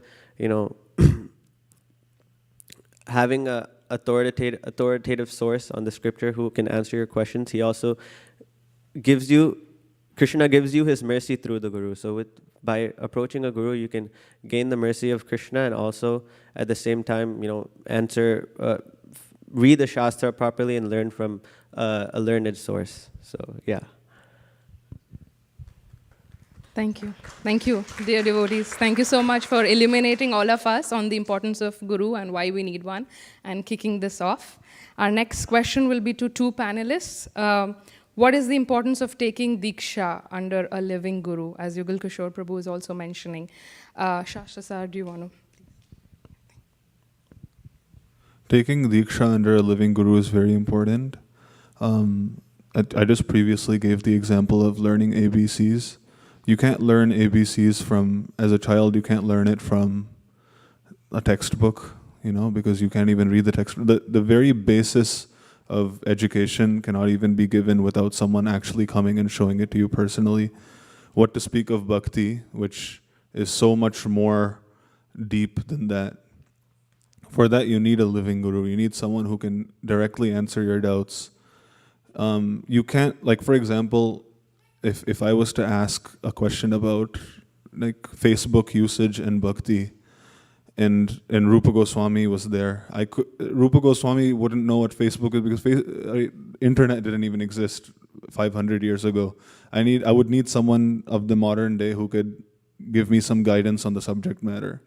So something that giving direct personal guidance is vitally necessary in bhakti. So for that reason, it's very, very important to have a living guru, someone who can directly instruct you and teach you.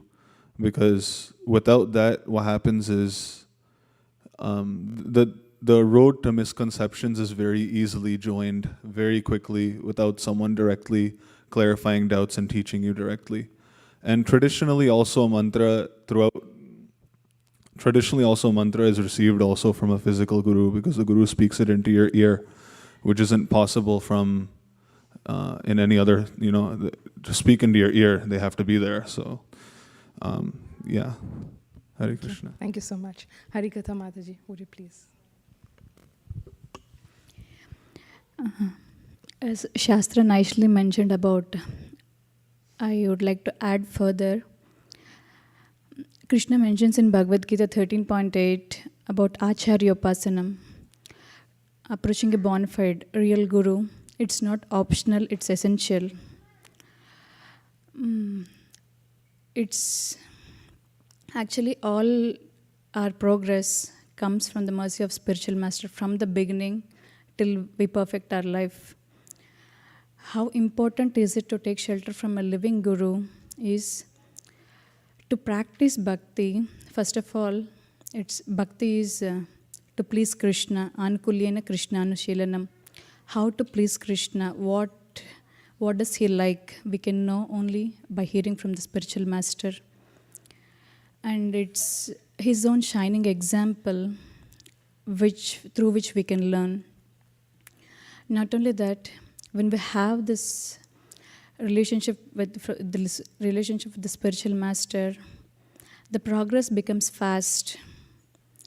And as Shastra was mentioning, we can receive customized instructions from the guru. Everybody has their own set of anarthas, and guru is the one who can personally guide. Kelly was mentioning in the beginning, this process itself is a very personal process, and personal relationship with guru is so very important. Thank you. There was very inspiring answers. I really liked the point of very personal, right, experience. So this whole process is a very personal experience. And it starts with Krishna being a person, isn't it? A lot of us who come to the path of bhakti in the middle of our life, we realize the importance of how Prabhupada coined the term Supreme Personality of Godhead. Not just God or, the Lord, like that. He's very specific. So one very important aspect of association with Guru comes in the form of either personal service or through hearing. So Vani and Vapu. So my question to you is, what has played a bigger role in your life? If you can give us more personal touch and experience, because that helps us understand how you feel. So I'd like to invite Adinath Krishna Prabhu, if you can share. Both are important. Vani means words, Vapu means the person himself. As we just touched on, for a formal initiation, one should take Diksha from a living person, Mahanta. And Srila Bhaktisiddhanta Saraswati Thakur has said that without the living guru, and at the beginning, initial stages, there's every chance of deviation. And the example was given is the one Bible, and so many factions there: Roman Catholic, Apostolic, Christian, Catholic. Catholicos in Greek means universal, and then Christian is coming actually from not from C but K, Christ, Christos in Latin and Greek, and it means the anointed one. So, and without these etymological understandings, with a living guru to dissipate these spiritual ignorances, because there's material and then there's spiritual ignorance also, actually. There's two types of avidya, and we often on book distribution get into encounters with these types of people on a regular basis. But it's a good thing, actually, because it tests our knowledge and our devotion to the service. Srila Bhaktisiddhanta also said that our chit sharira, this spiritual body, when we get into a friendly altercation verbally, is that it gets infused with chit rakta, blood, spiritual blood. So the idea is that both are important because this person living has to formally initiate. And then Vani means that his words actually are eternal. As His Grace Vaisheshika Maharaj and others have said, that sound carries consciousness. Now, the Guru has received the prasadam, not the food prasadam, but the spiritual prasadam from Krishna himself directly through the disciplic succession. Now, if we are testing out those instructions on a regular basis with sincerity, we'll know. We'll get an internal feeling, just as when we know if we're full or not. Unless there's a dessert offered, then there's always more space, right? But in normal conditions, that we know. So this is something that doesn't need to be validated by an external source, a scientist or anyone else. So initially get the formal initiation from the spiritual master who's living. He leaves his body. It's okay, because his words will live on so long that we are sincere about that process and that relationship. Hare Krishna. Thank you, Prabhu. Sadhu Vrindavan, would you like to answer that? The question is, what has played a bigger role for you, Vani or Vapu? For me, I've had a lot of opportunity to associate with my Guru Maharaj because my aunt and uncle are his secretary. So, I mean, they go and travel with him a lot. So when I was younger, I used to travel. You know, they would go to the Polish tour. I used to go with them. So, I mean, I've had a lot of personal association with my Guru Maharaj. And I've also got some instruction, but also he posts classes on his YouTube channel. So I've had the chance of associating with him through his lectures.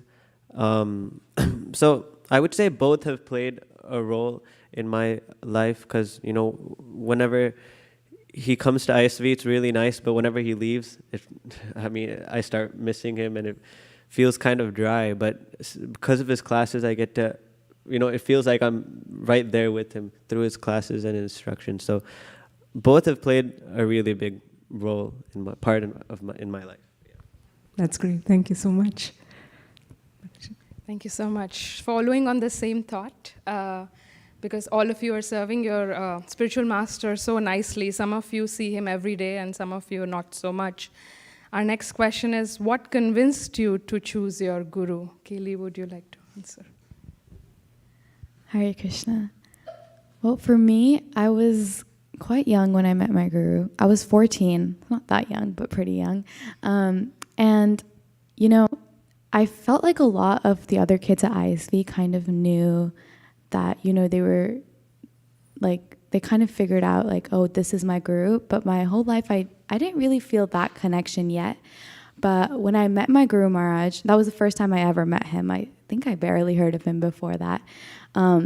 There was just like a click in my heart, like a seatbelt, like click. And it was just like the puzzle piece, like in this puzzle that I didn't even know I needed to complete the puzzle. But then when he showed up in my life, I was like, how have I made it 14 years without meeting you? Like, I don't know. It was just like, it was meant to be, which I know is not, I don't know if it's a common experience, but I feel really lucky that I had that.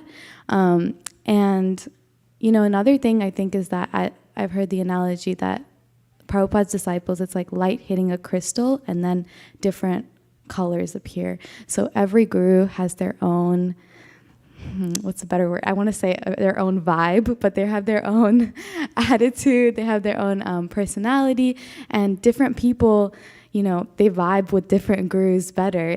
They just understand better because it's like that frequency matches your frequency, and you're able to absorb the philosophy better when it comes from them. And something that my Guru Maharaj always says is that if when they speak, it hits your heart and you truly understand in your heart, then that's your guru, because, you know, he can really speak to you and to the way that you absorb things.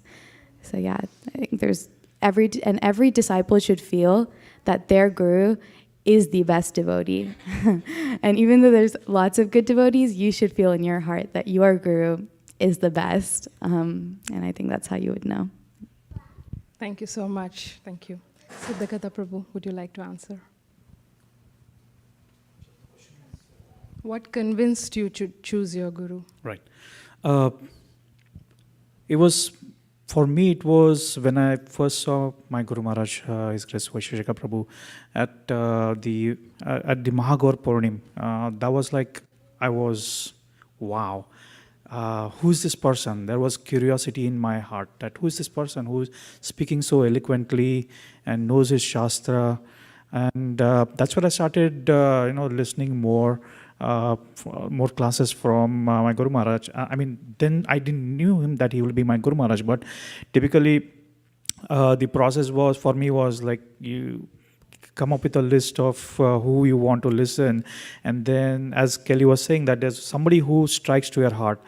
Like, you can't eat a gulab jamun and then ask your neighbor, hey, how does it feel? You have to have that experience yourself. So for me, it was that kind of an experience. When I heard my Guru Maharaj, there was a desire to hear his lectures more. There was a longing for being in his association, and that's when things just materialize. I think it is Krishna's mercy that we came to ISV by just the sheer providence. Got an opportunity to come over here and start coming to the temple. And even then, I didn't knew that Guru Maharaj was at that temple. I just came over here, and I was just thrilled to see Maharaj over here. And it kind of helped me. Yes, I want to come over to this temple. I want to associate with this Vaishnava more. And that's when the longing started increased for me. It was just a matter of like a logical conclusion after that point in time that knowing that my previous life was it was like, I would say, I still call myself like, back in the days I used to call myself as a misguided missile. So when I saw when I saw my Guru Maharaj and when I started listening to him and associating with him, I found that my life had a direction. There was some semblance to it. There was a goal for me that I want to progress on this path, and that kind of solidified the decision. So I've heard other Maharajas as well, and all glories to them. They're all great. But as we heard from Kelly as well, that there's somebody who clicks in your heart. And it really helped me when I was in close association of my Guru Maharaj to feel that bond and make the decision. So that's how I'm lucky to find my Guru Maharaj. Thank you. Thank you so much. Wow, we have such a fantastic panel. I'm very grateful to be in your association. We'll end with one last question from our side, which is for each of you, if you can share. We can start with Sadhu. How can, in your experience, how can you best serve your Guru? I think an important part in service is that you have to be surrendered. You have to be surrendered to follow your Guru's instructions, and at the same time you have to know that any of the good qualities that you have actually comes from the Guru. I heard this one story where there was a disciple of Ramanujacharya, and I forgot exactly what he was doing. I think he was singing, and he sang very nicely. So a lot of the disciples came and complimented him, and he was like, yeah, I'm singing very nicely. And then Ramanujacharya saw that, and he asked, why are you accepting this praise? And the disciple was saying that I know that I got this quality or good quality of singing nicely from you. So whatever praise I get is actually just praise unto you. So just remaining surrendered, and also knowing that whatever good qualities you have comes actually from the spiritual master, and following his instructions properly is very important in serving your Guru Maharaj properly. So Hare Krishna. I think that the best way that we can serve our Guru Maharajas is by sincerely trying to make progress on the path of bhakti. Ultimately, at the end of the day, our goal of life is not to attain liberation. It's not to attain material wealth. It's to have an ever-increasing experience of bhakti and to never let that go. The best way we could serve our Guru is by imbibing that mood and by sincerely trying to increase our bhakti.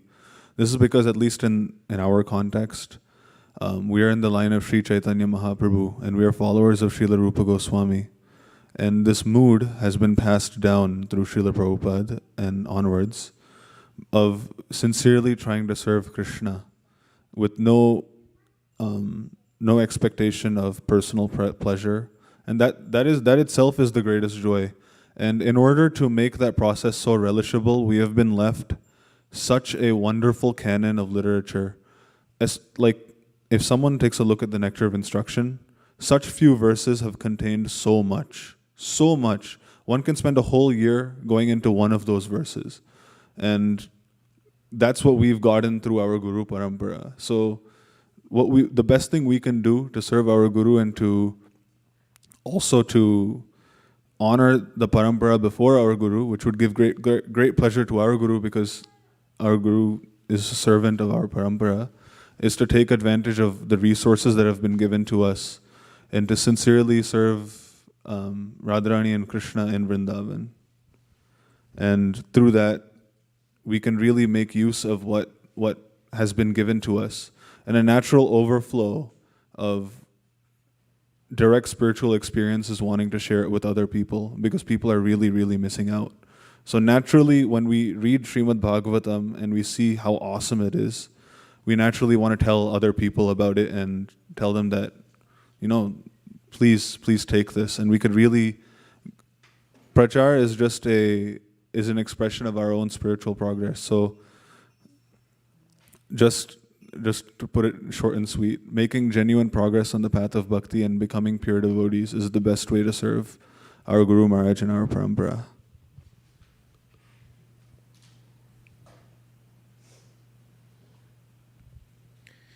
By following the spiritual master's instructions directly or indirectly.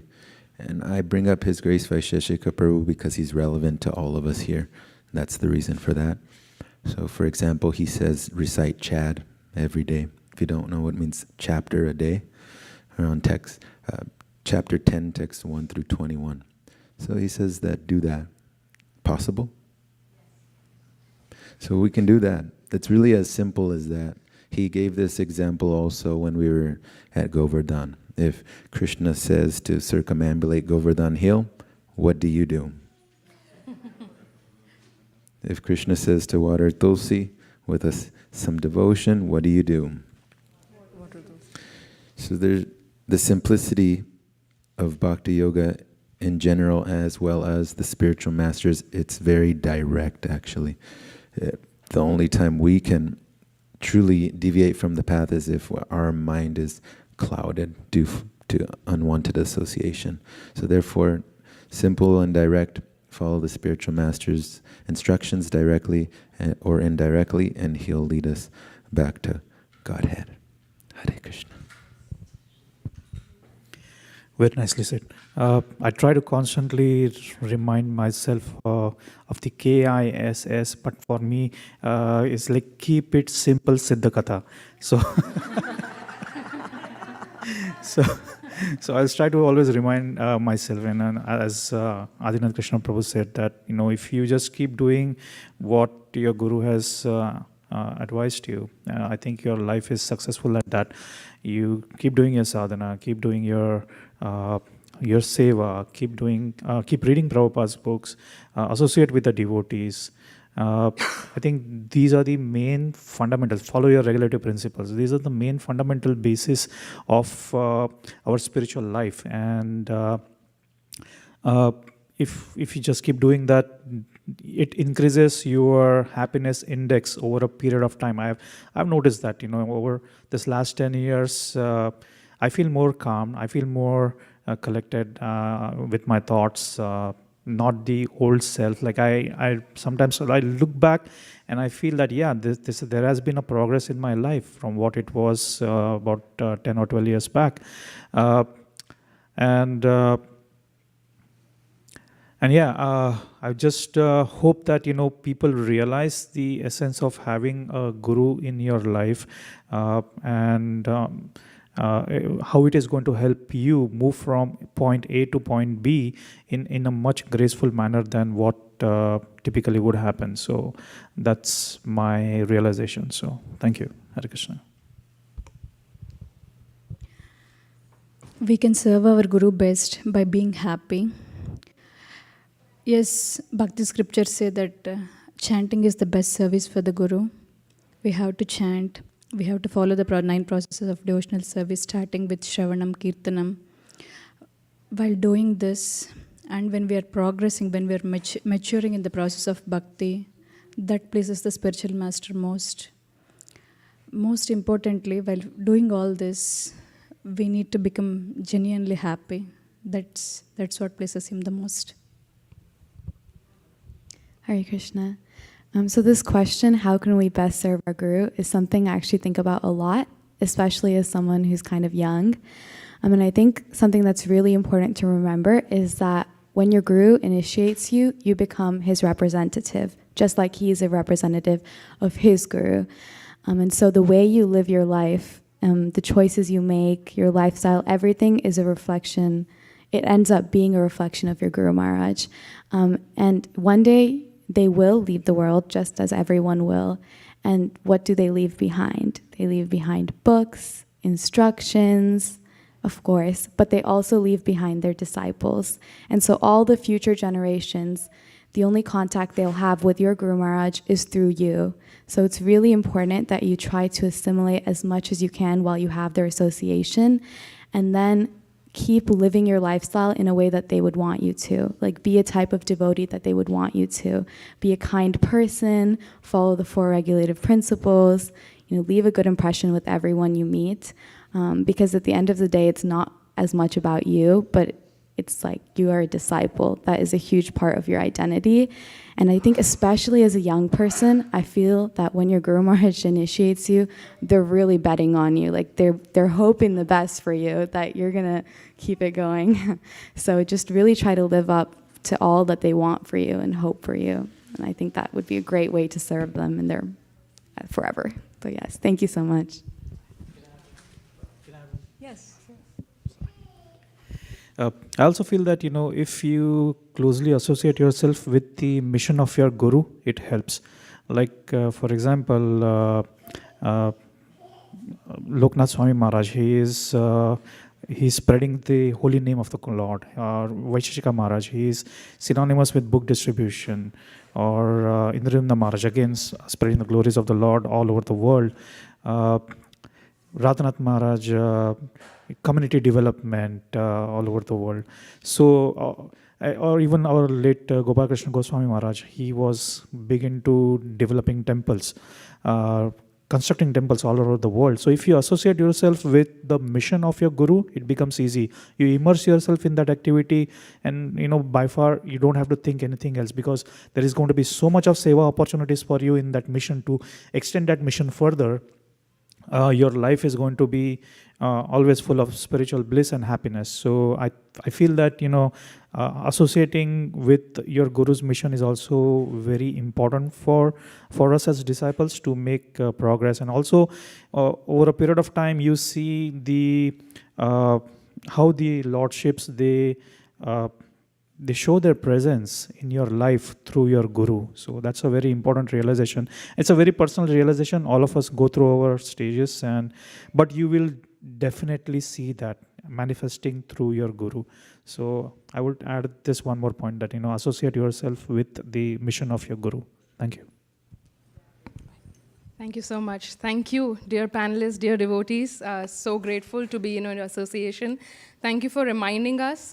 We are celebrating Guru every day, but thank you for your kind participation and reminding us the importance of Guru. Thank you for all your thoughts. Please, let's give a round of applause for all our participants.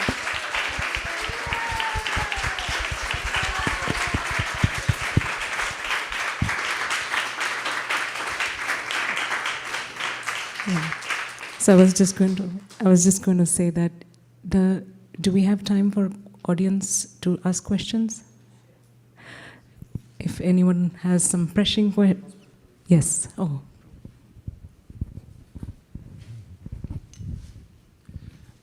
Thank you all for the really nice and very profound from your heart realizations about guru-tattva. It's certainly refreshing to hear. I wanted to add one last point to Kaylee's comment about each guru having his own vibe, but you need to add bhava.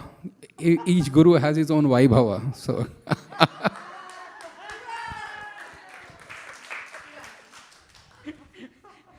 See, that's why we need a Shiksha guru who can make it a sense of humor as well. I mean, it was truly, I enjoyed your realization, your profound experience of a guru, and it's definitely personal. I really appreciate that. Can you tell me that how you could keep everything centered around your guru in your day-to-day life? I mean, I would just say that maybe one of you can tell me. I mean, we associate with our co-workers as well, that though are impersonalist, though don't believe in guru, what to speak of some of the sampradayas, right? That they don't believe in personal guru. So what do you face and how do you handle it? So, we can ask them, and we can give an example. We can ask a question. Can you hold fire in your hands? Obviously not, right? So, but if I tell you, hold a matchstick or hold a candle, then you can potentially hold fire in your hands. So, when we have a medium who is powerful enough to hold the fire, and we can hold that medium, I think that medium becomes very powerful for us, and we can say that that medium is our guru.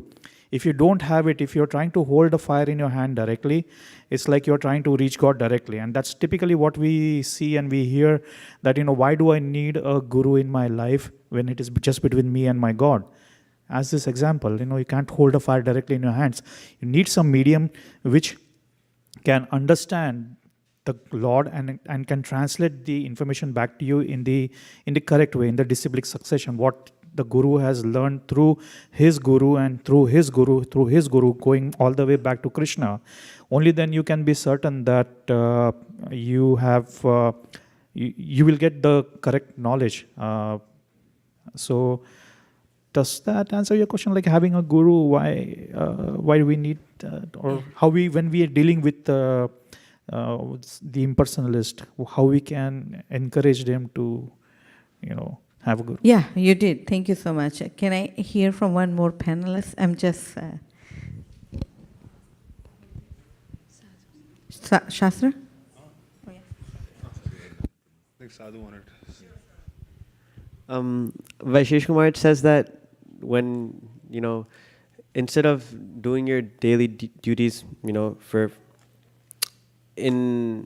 a desire for fruitive results, you should just try and offer it unto Krishna instead. So just like that, I think when you're doing your daily activities, instead of, you should do it for the service of your spiritual master. For example, I'm studying now, and so I'm studying. The reason I try to think the reason I'm studying is to, in the future start working and also donate for my spiritual masters, like festivals like the Polish tour, Sadhu Sangha, like that. So if you do your daily activities as a service unto your spiritual master, you can start seeing that your life will start getting centered around your spiritual master. So yeah.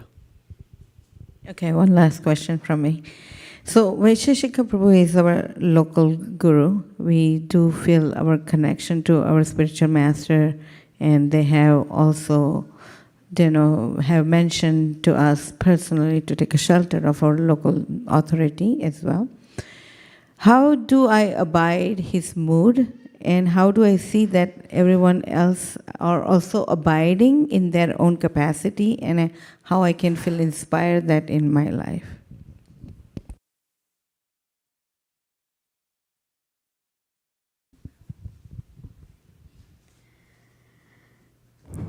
So I think about this too, about how every guru has their own mood. And I think that everyone as a person also has their own mood. And we can try our best to resonate. We do resonate with certain parts of the mood, but everyone has their own upbringing, raise, and perspectives. So I think that as a community, we imbibe the community values, which comes from Maharaj, because our whole community just like oozes with his energy, which is the best. But as a community, we come together, but then each person has their own, upbringing and mood. And so I really feel that that also plays a part. And so everyone's doing their best to their capacity. But of course, Vaisheshika Prabhu's disciples, they resonate with him fully, and that's why they chose him as his guru. But everyone else, they're doing their best as part of the community. But I think just remembering that everyone has their own personality too. I would like to answer this. Vaisheshik Prabhu's mode is mostly Sankirtan. And Sankirtan means not only going out for book distribution. There are many services that go along with it. Some are cooking for Sankirtan, some are taking care of the temple, cleaning the temple, some arranging books, some through making garlands. Everything is part of Sankirtan. Together, we can serve Vaisheshika Prabhu in this mode. It's not only through book distribution or anything. That's not the only part of Sankirtan. Everything together makes this Sankirtan. Yes. Thank you very much. I also just wanted to say one thing. For me, I feel like we are all helping our gurus to serve Srila Prabhupada, and we're all helping Srila Prabhupada serve Bhaktisiddhanta, and it goes on and on. So if you keep this in mind, it's like all a big family, and we're all just encouraging everyone to serve their gurus. Like that's the best way we can be a part of this family, is helping them to serve their guru. And so it keeps going. Srila Prabhupada always said that to us, right? So on to Krishna. So I just wanted to add that. Thank you. I just wanted to share, I read a thing in one of Madhavananda Prabhu's Krishna Karnamrita magazines that Diksha Guru is like Krishna and Shiksha Guru is like Radharani. So Shiksha Gurus are the ones who will pardon all your transgressions which you may commit and compassionately pull you out of the ignorance. We have only one Diksha Guru, but we have infinite Shiksha Gurus. And without the Shiksha Gurus, we cannot make the day-to-day, moment-to-moment transformation that we all go through. So that is the power of this large family that Srila Prabhupada has created for us. We have pearls of these wonderful disciples of Srila Prabhupada all over, spread and sprinkled in every part of the earth. They are engaging us and pulling us into the movement that Srila Prabhupada started. So we are grateful and eternally indebted for all our gurus.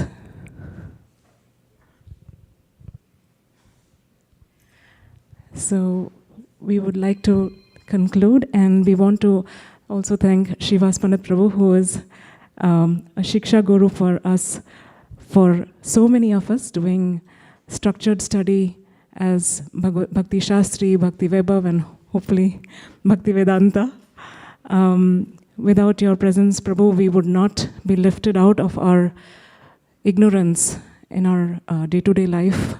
Personally, for me, I can experience that. I've been experiencing this for the past 20-25 years. I don't remember So very grateful for your presence and guidance. Would you like to end with a few words, this whole auspicious event? You can come here, Prabhu.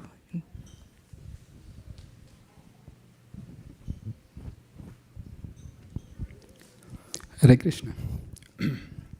So on this very auspicious occasion of Guru Purnima, where from our Siddhantic perspective, our everything depends on the mercy of Sri Guru, where our knowledge, our devotion, our capacity to execute devotional service, in fact, our very life, when it extends on the mercy of Sri Guru, I pray that may we always remember that we are nothing but a speck of dust at the lotus feet of Sri Guru, and may we always aspire to the mercy of Guru. And one last point is that it wouldn't be complete without honoring and mentioning His Grace Vaisheshika Prabhu, who has been nurturing this community for last 30 years and welcoming everyone, irrespective of who the Diksha Gurus were or which category, which society, which background, encouraging everyone to participate and be a part of this community. He and Mother Nirakula Mataji have been instrumental in just nurturing every one of us, their kindness, their compassion, and their biggest asset is that they are willing to overlook one's own faults, one's own shortcomings. I think that is such an important thing, to encourage one to overlook for a long time, and that brings out. Initially, we might be all uncut diamonds, not having that smooth, shiny surfaces. But when we place ourselves under the guidance of these personalities, they make sure that they chisel the rough edges out so that they bring out the diamonds that each and every one of us so uniquely are in service of Sri Sri Radha Madan Mohan. Each jiva is an invaluable jewel, is a priceless, irreplaceable commodity serving Sri Sri Radha Madan Mohan and having their own rasa. So on this day, I really pray for a very long life for all of our Diksha Gurus who are still present, and a long life for our Siksha Gurus and Vartama Pradaksha Gurus, so that in association of each other, we may have lifelong devotion to Sri Sri Radha Madan Mohan and serve this community. Thank you for considering our request. Hare Krishna.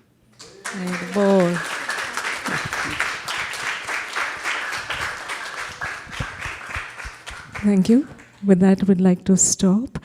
Thank you again to our panelists and for coming up and staying and answering all our questions. We will now request that we all arrange the temple hall for Guru Puja.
Anybody wants to sing? Go in Charan, go. I insist, go.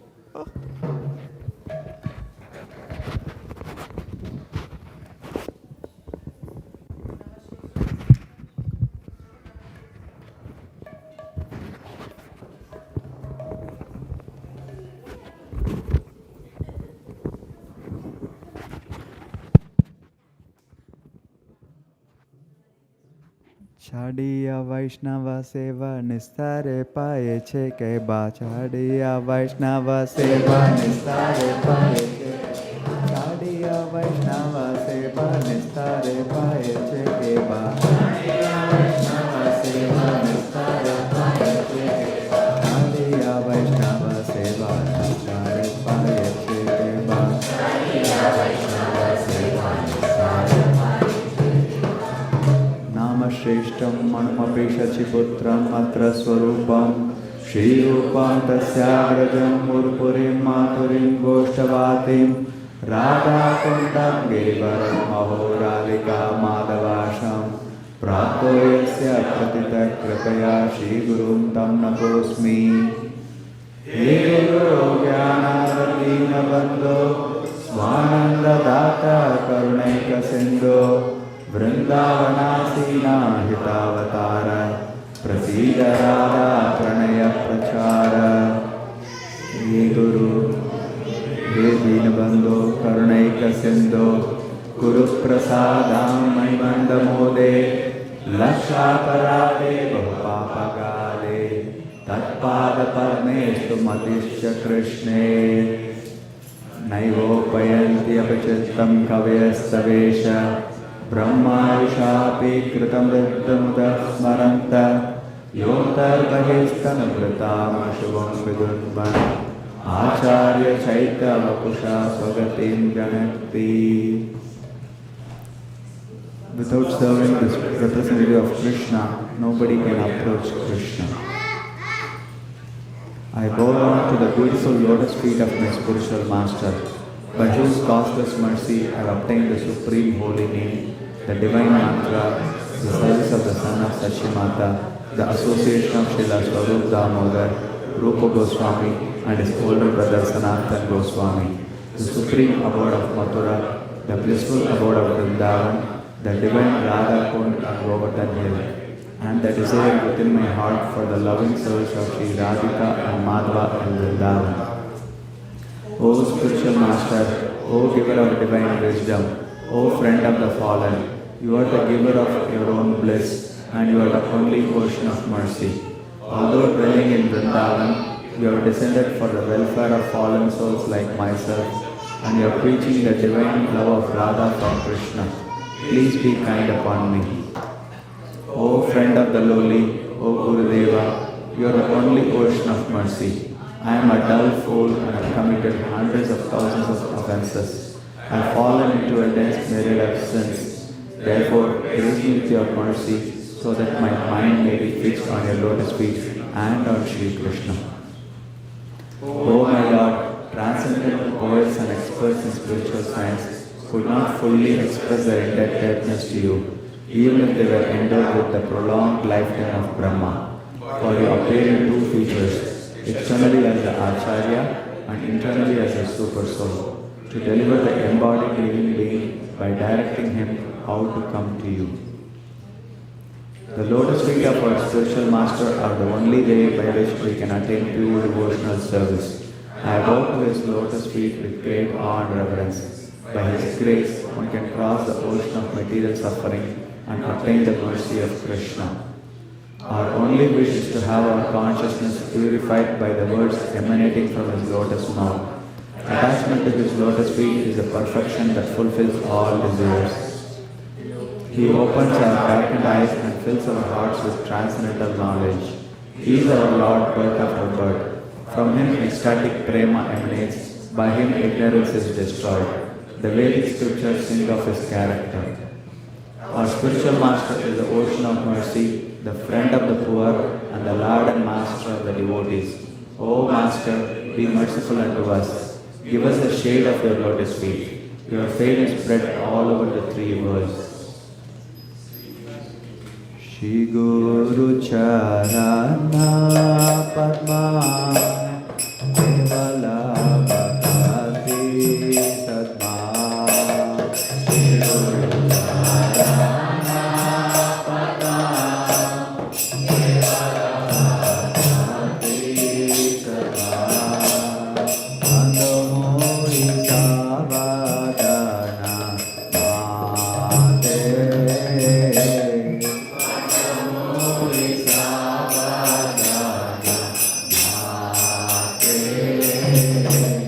Mate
Acharya Ashtotra Shata Shishyamat Ishtivan Gaze Abhicharnaranda Bhakti Vedanta Swami Srila Prabhupada Ki Jai ISKCON founder Acharya Srila Prabhupada Ki Jai Shri Guru Parampara Ki Jai Anantakoti Vaishnava Vrinda Ki Jai Shri Rup Sanatana Bhatta Raghunath Shri Jiva Gopala Bhatta Dasa Raghunath Shri Goswami Prabhu Ki Jai प्रेम से कहो श्री कृष्ण चैतन्य प्रभु नित्यानंद श्री अद्वैत गदाधर शिवासादि गौर भक्त वृंद की जय श्री श्री राधा कृष्ण गोप गोपीनाथ श्याम कुंड राधा कुंड गिरिगोवर्धन धाम की जय ब्रजभूमि श्री वृंदावन मथुरा धाम की जय श्री नवदेव मायापुर धाम की जय पुरुषोत्तम क्षेत्रम श्री जगन्नाथपुरी धाम की जय श्री जगन्नाथ स्वामी की जय भक्ति देवी की जय तुलसी महारानी की जय गंगा मैया की जय यमुना मैया की जय समवेत भक्त वृंद की जय श्री हरिनाम संकीर्तन की जय ग्रंथराज श्रीमद् भागवतम की जय वर्ल्ड वाइड इस्कॉन की जय इस्कॉन ऑफ सिलिकॉन वैली की जय श्री सनातन गोस्वामी डिसअपीयरेंस महोत्सव की जय श्री गुरु पूर्णिमा महोत्सव की जय Transcendental Book Distribution Ki Jai. Gaur Premanandi Hare Hare Hare Bol. All glories to the assembled devotees. Hare Krishna. All glories to the assembled devotees. Hare Krishna. All glories to the assembled devotees. Hare Krishna. All glories, all glories, all glories to Shri Guru and Gauranga. Srila Prabhupada Ki Jai.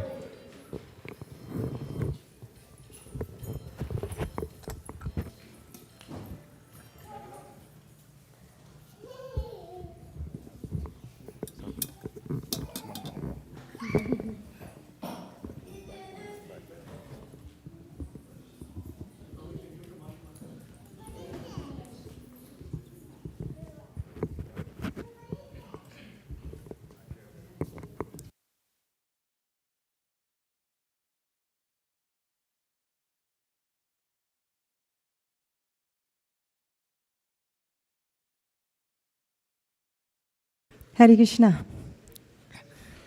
Thank you all for joining today for the Saturday morning Srimad Bhagavatam class. We had such a wonderful class by His Grace Yugal Kishore Prabhu, and on the importance of who is a guru, and also about the pastimes of Sanatan Goswami. Please give a big round of applause to Yugal Kishore Prabhu.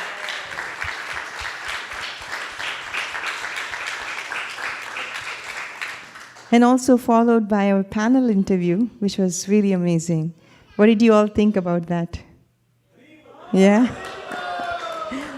And I also thought that some devotees are actually more qualified. They should also start giving classes at ISV as well. It was really nice experience.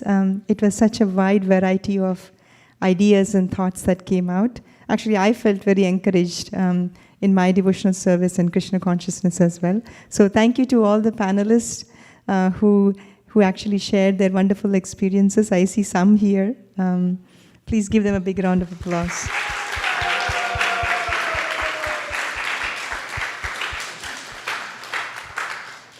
I don't see either Jaya Madhava Prabhu or Pavani Bhakti Mataji here, but I'm just going to say that Bhakti community is the best.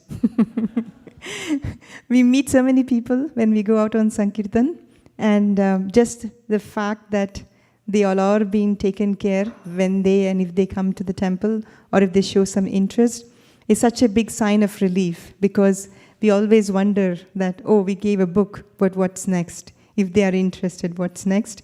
But to know that there is a community called Bhakti community, which takes care of all the people, doesn't matter if you're new, if you're already experienced, and give them such a personal experience to come to the temple as well. They have weekly classes on Monday evening at 5:30 p.m. and Thursday evening. And they also have Friday evening mantra zone, where they have nice kirtan, beautiful prasadam, and nice association with devotees. It's a small group. It's not like a big temple setting. So if you see someone who is new, or if you meet someone who is new, please direct them to bhakticommunity.com. Thank you very much. And with respect to the Sankirtan, I wanted to share that we have a couple of devotees who have returned back from traveling Sankirtan. One is our heroes, Krishna Saka Prabhu, Kamalakshi Mataji.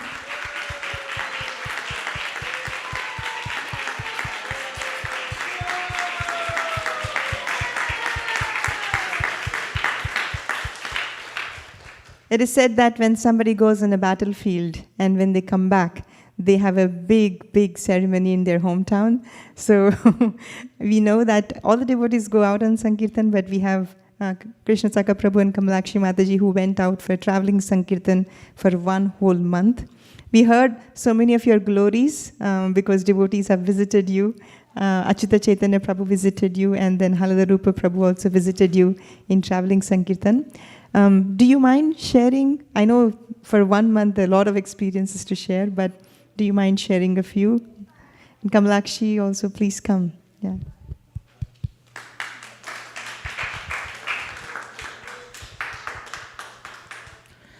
Hare Krishna. Thank you, Malini Mataji, for giving us the opportunity. Hare Krishna.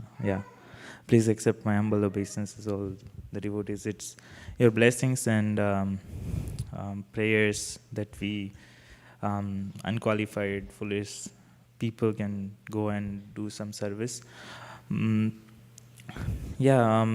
First, it's just we're mercy case. We're just mercy case, and it's Guru Maharaj, Srila Guru Maharaj, and Guru Maharaj's blessings and mercy that we are going out, and it's their instructions and teachings which we feel that we are like forced to, pulled there. And this time we went for 1 month. Previously also we did go, but this time it was really different, and it was very really blissful because Achyut Chaitanya Prabhu, Manjari Mataji and Kishori and Haladarupa Prabhu, Kumari Lila Mataji and Kunjari joined us.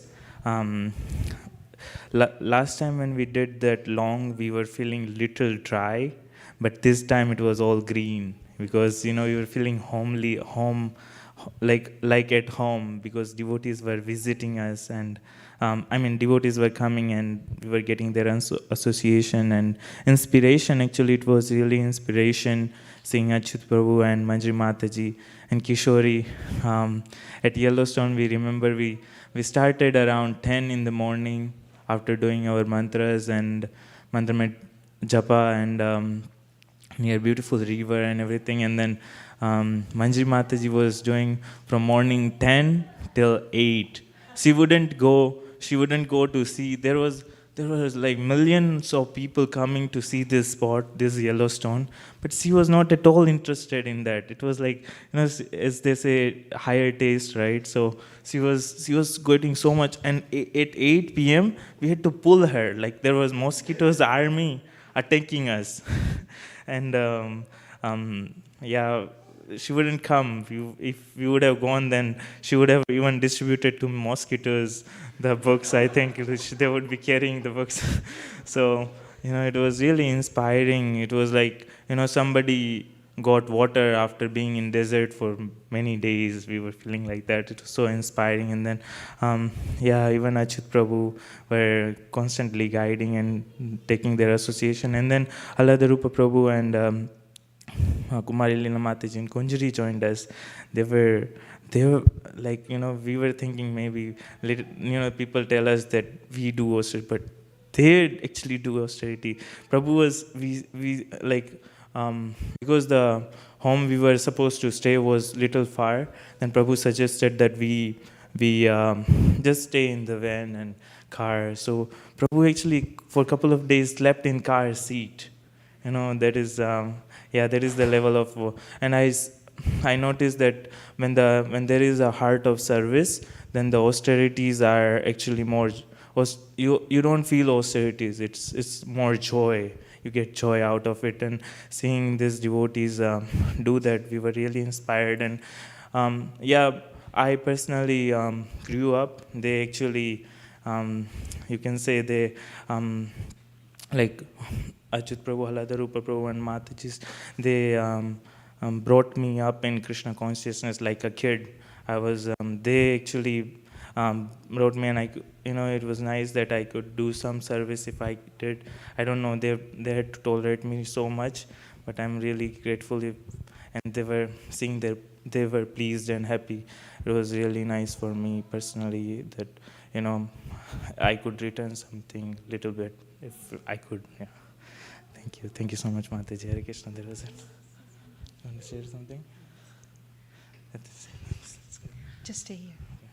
Actually, he just glorified Achyuta Chaitanya Prabhu and Manjari and didn't share any of his experiences. But I just wanted to let everyone know that Prabhu works full time while he's on Sankirtan. So daytime, he does his work, and evening time, he goes and distributes Srila Prabhupada's books every single day. And the internet may not be great in some places, but somehow or other he manages for one whole month like this. And while Prabhu is working, Kamalakshi Mataji actually distributes the books. She doesn't say anything now because she is very shy. When Vaisheshika Prabhu says that when there is a house on fire desire, then you will be able to communicate with other people what you want to say. she says that she doesn't know much English, but I've seen her distributing Bhagavatam since.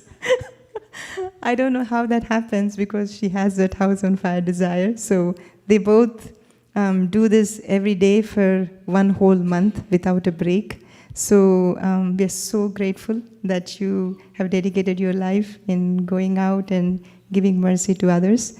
Thank you so much for doing this. Hare Krishna.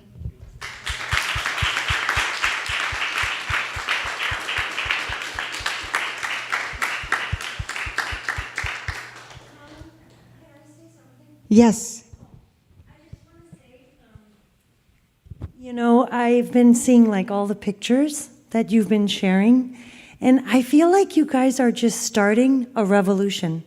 Like when I lived in the temple, it was only brahmacharis, brahmacharinis that went into this, and it's like you guys are completely changing the paradigm for book distribution. And I have to say, I was feeling a little like envious. I was like, I've wasted my time. Like, you guys are off, and it just is so beautiful that you're distributing. And I also saw, like, whole sets, Srimad Bhagavatam.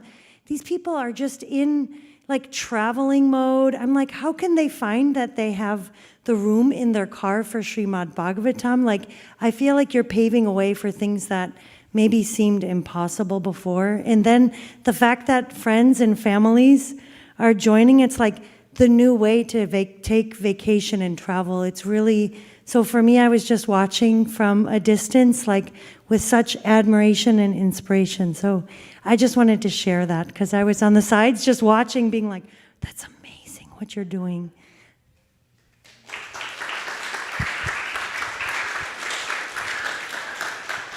Thank you so much, Jamuna.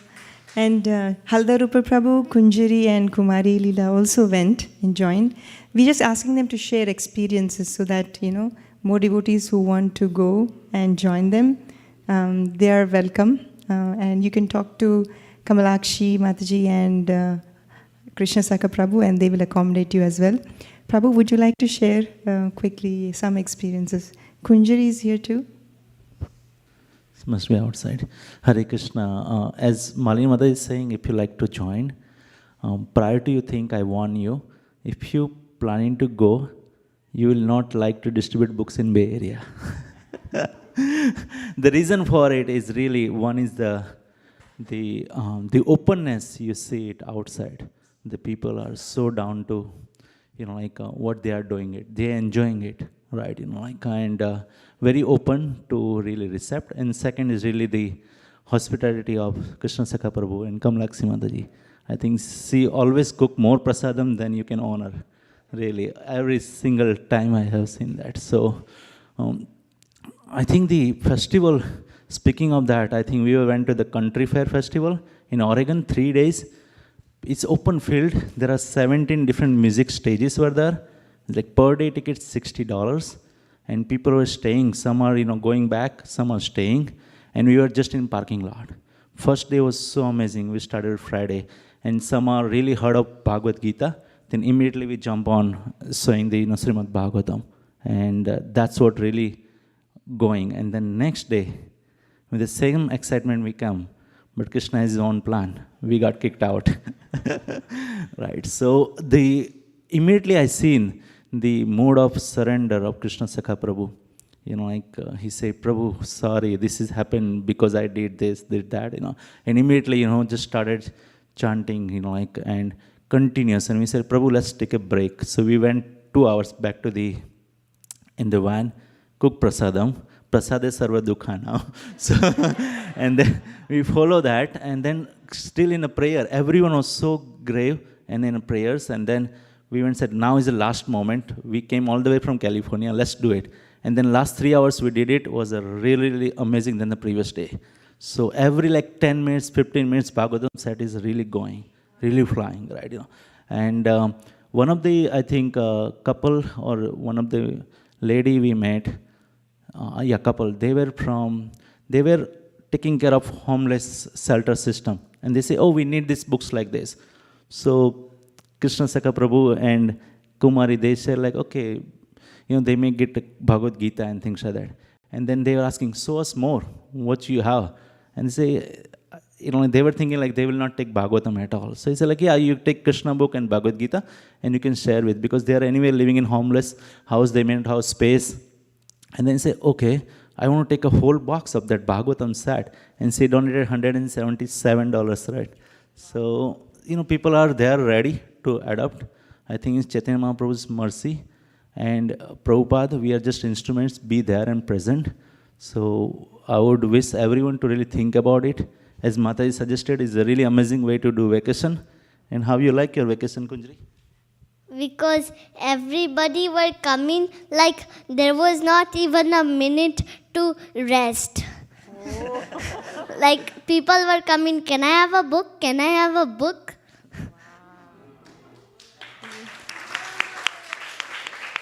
Is there anything else you want to say? Just last word, I would like to also thank you, from the Oregon, Madhav Gaurang Prabhu, who hosted us, really fed some tears prasadam, and also gave us the $500 donation. So thanks to him also.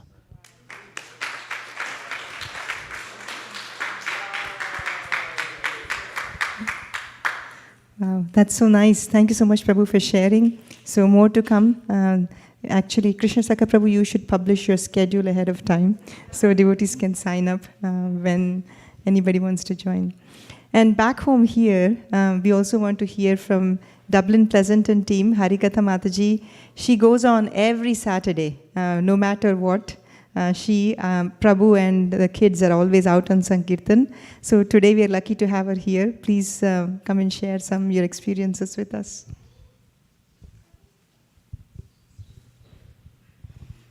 Hare Krishna. Last week we had a blast in Sankirtan actually. This is because Ananda Mataji, Prema Madri Mataji, Tadya Sev Prabhu, everybody were there. Because they are carrying this sincere mood of service, I could see how Bhagavatams were flowing. It's just one storefront which we are standing out. People were coming, visiting, and every few minutes they were taking one book. We could distribute many Bhagavatam sets. I want to share one story. One couple, they were visiting from Connecticut area, and they were asking, what is this all about? And we're telling about Bhagavat's Gomatsya project. And then that Mataji was she was very inquisitive, listening patiently.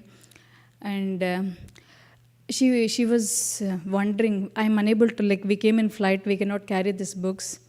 When we said that we can ship it for you, then they were very happy to, first they were reluctant, and then they were very open to take the books. And they said, please don't ship until 10 days. After that we'll go, we are here on a work trip. After that we'll go, and then please ship it.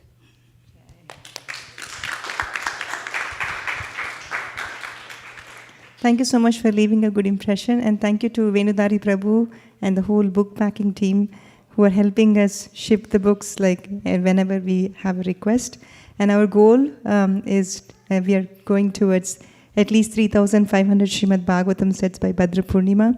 Please join us. Please tax your brain to see how we can do more. Thank you very much. Sadhu, you would like to say the Prasadam prayers and the cooks you want to announce? Is anyone here for the first time? Nobody here for the first time. Yeah.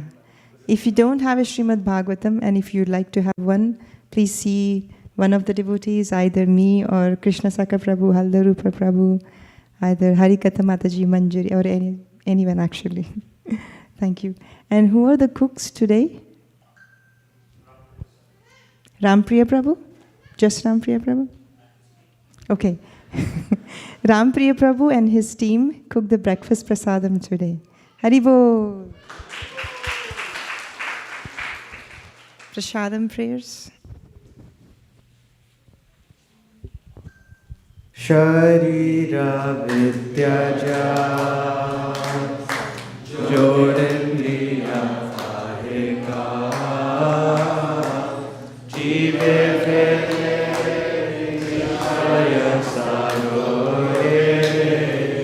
Taramate Jivayati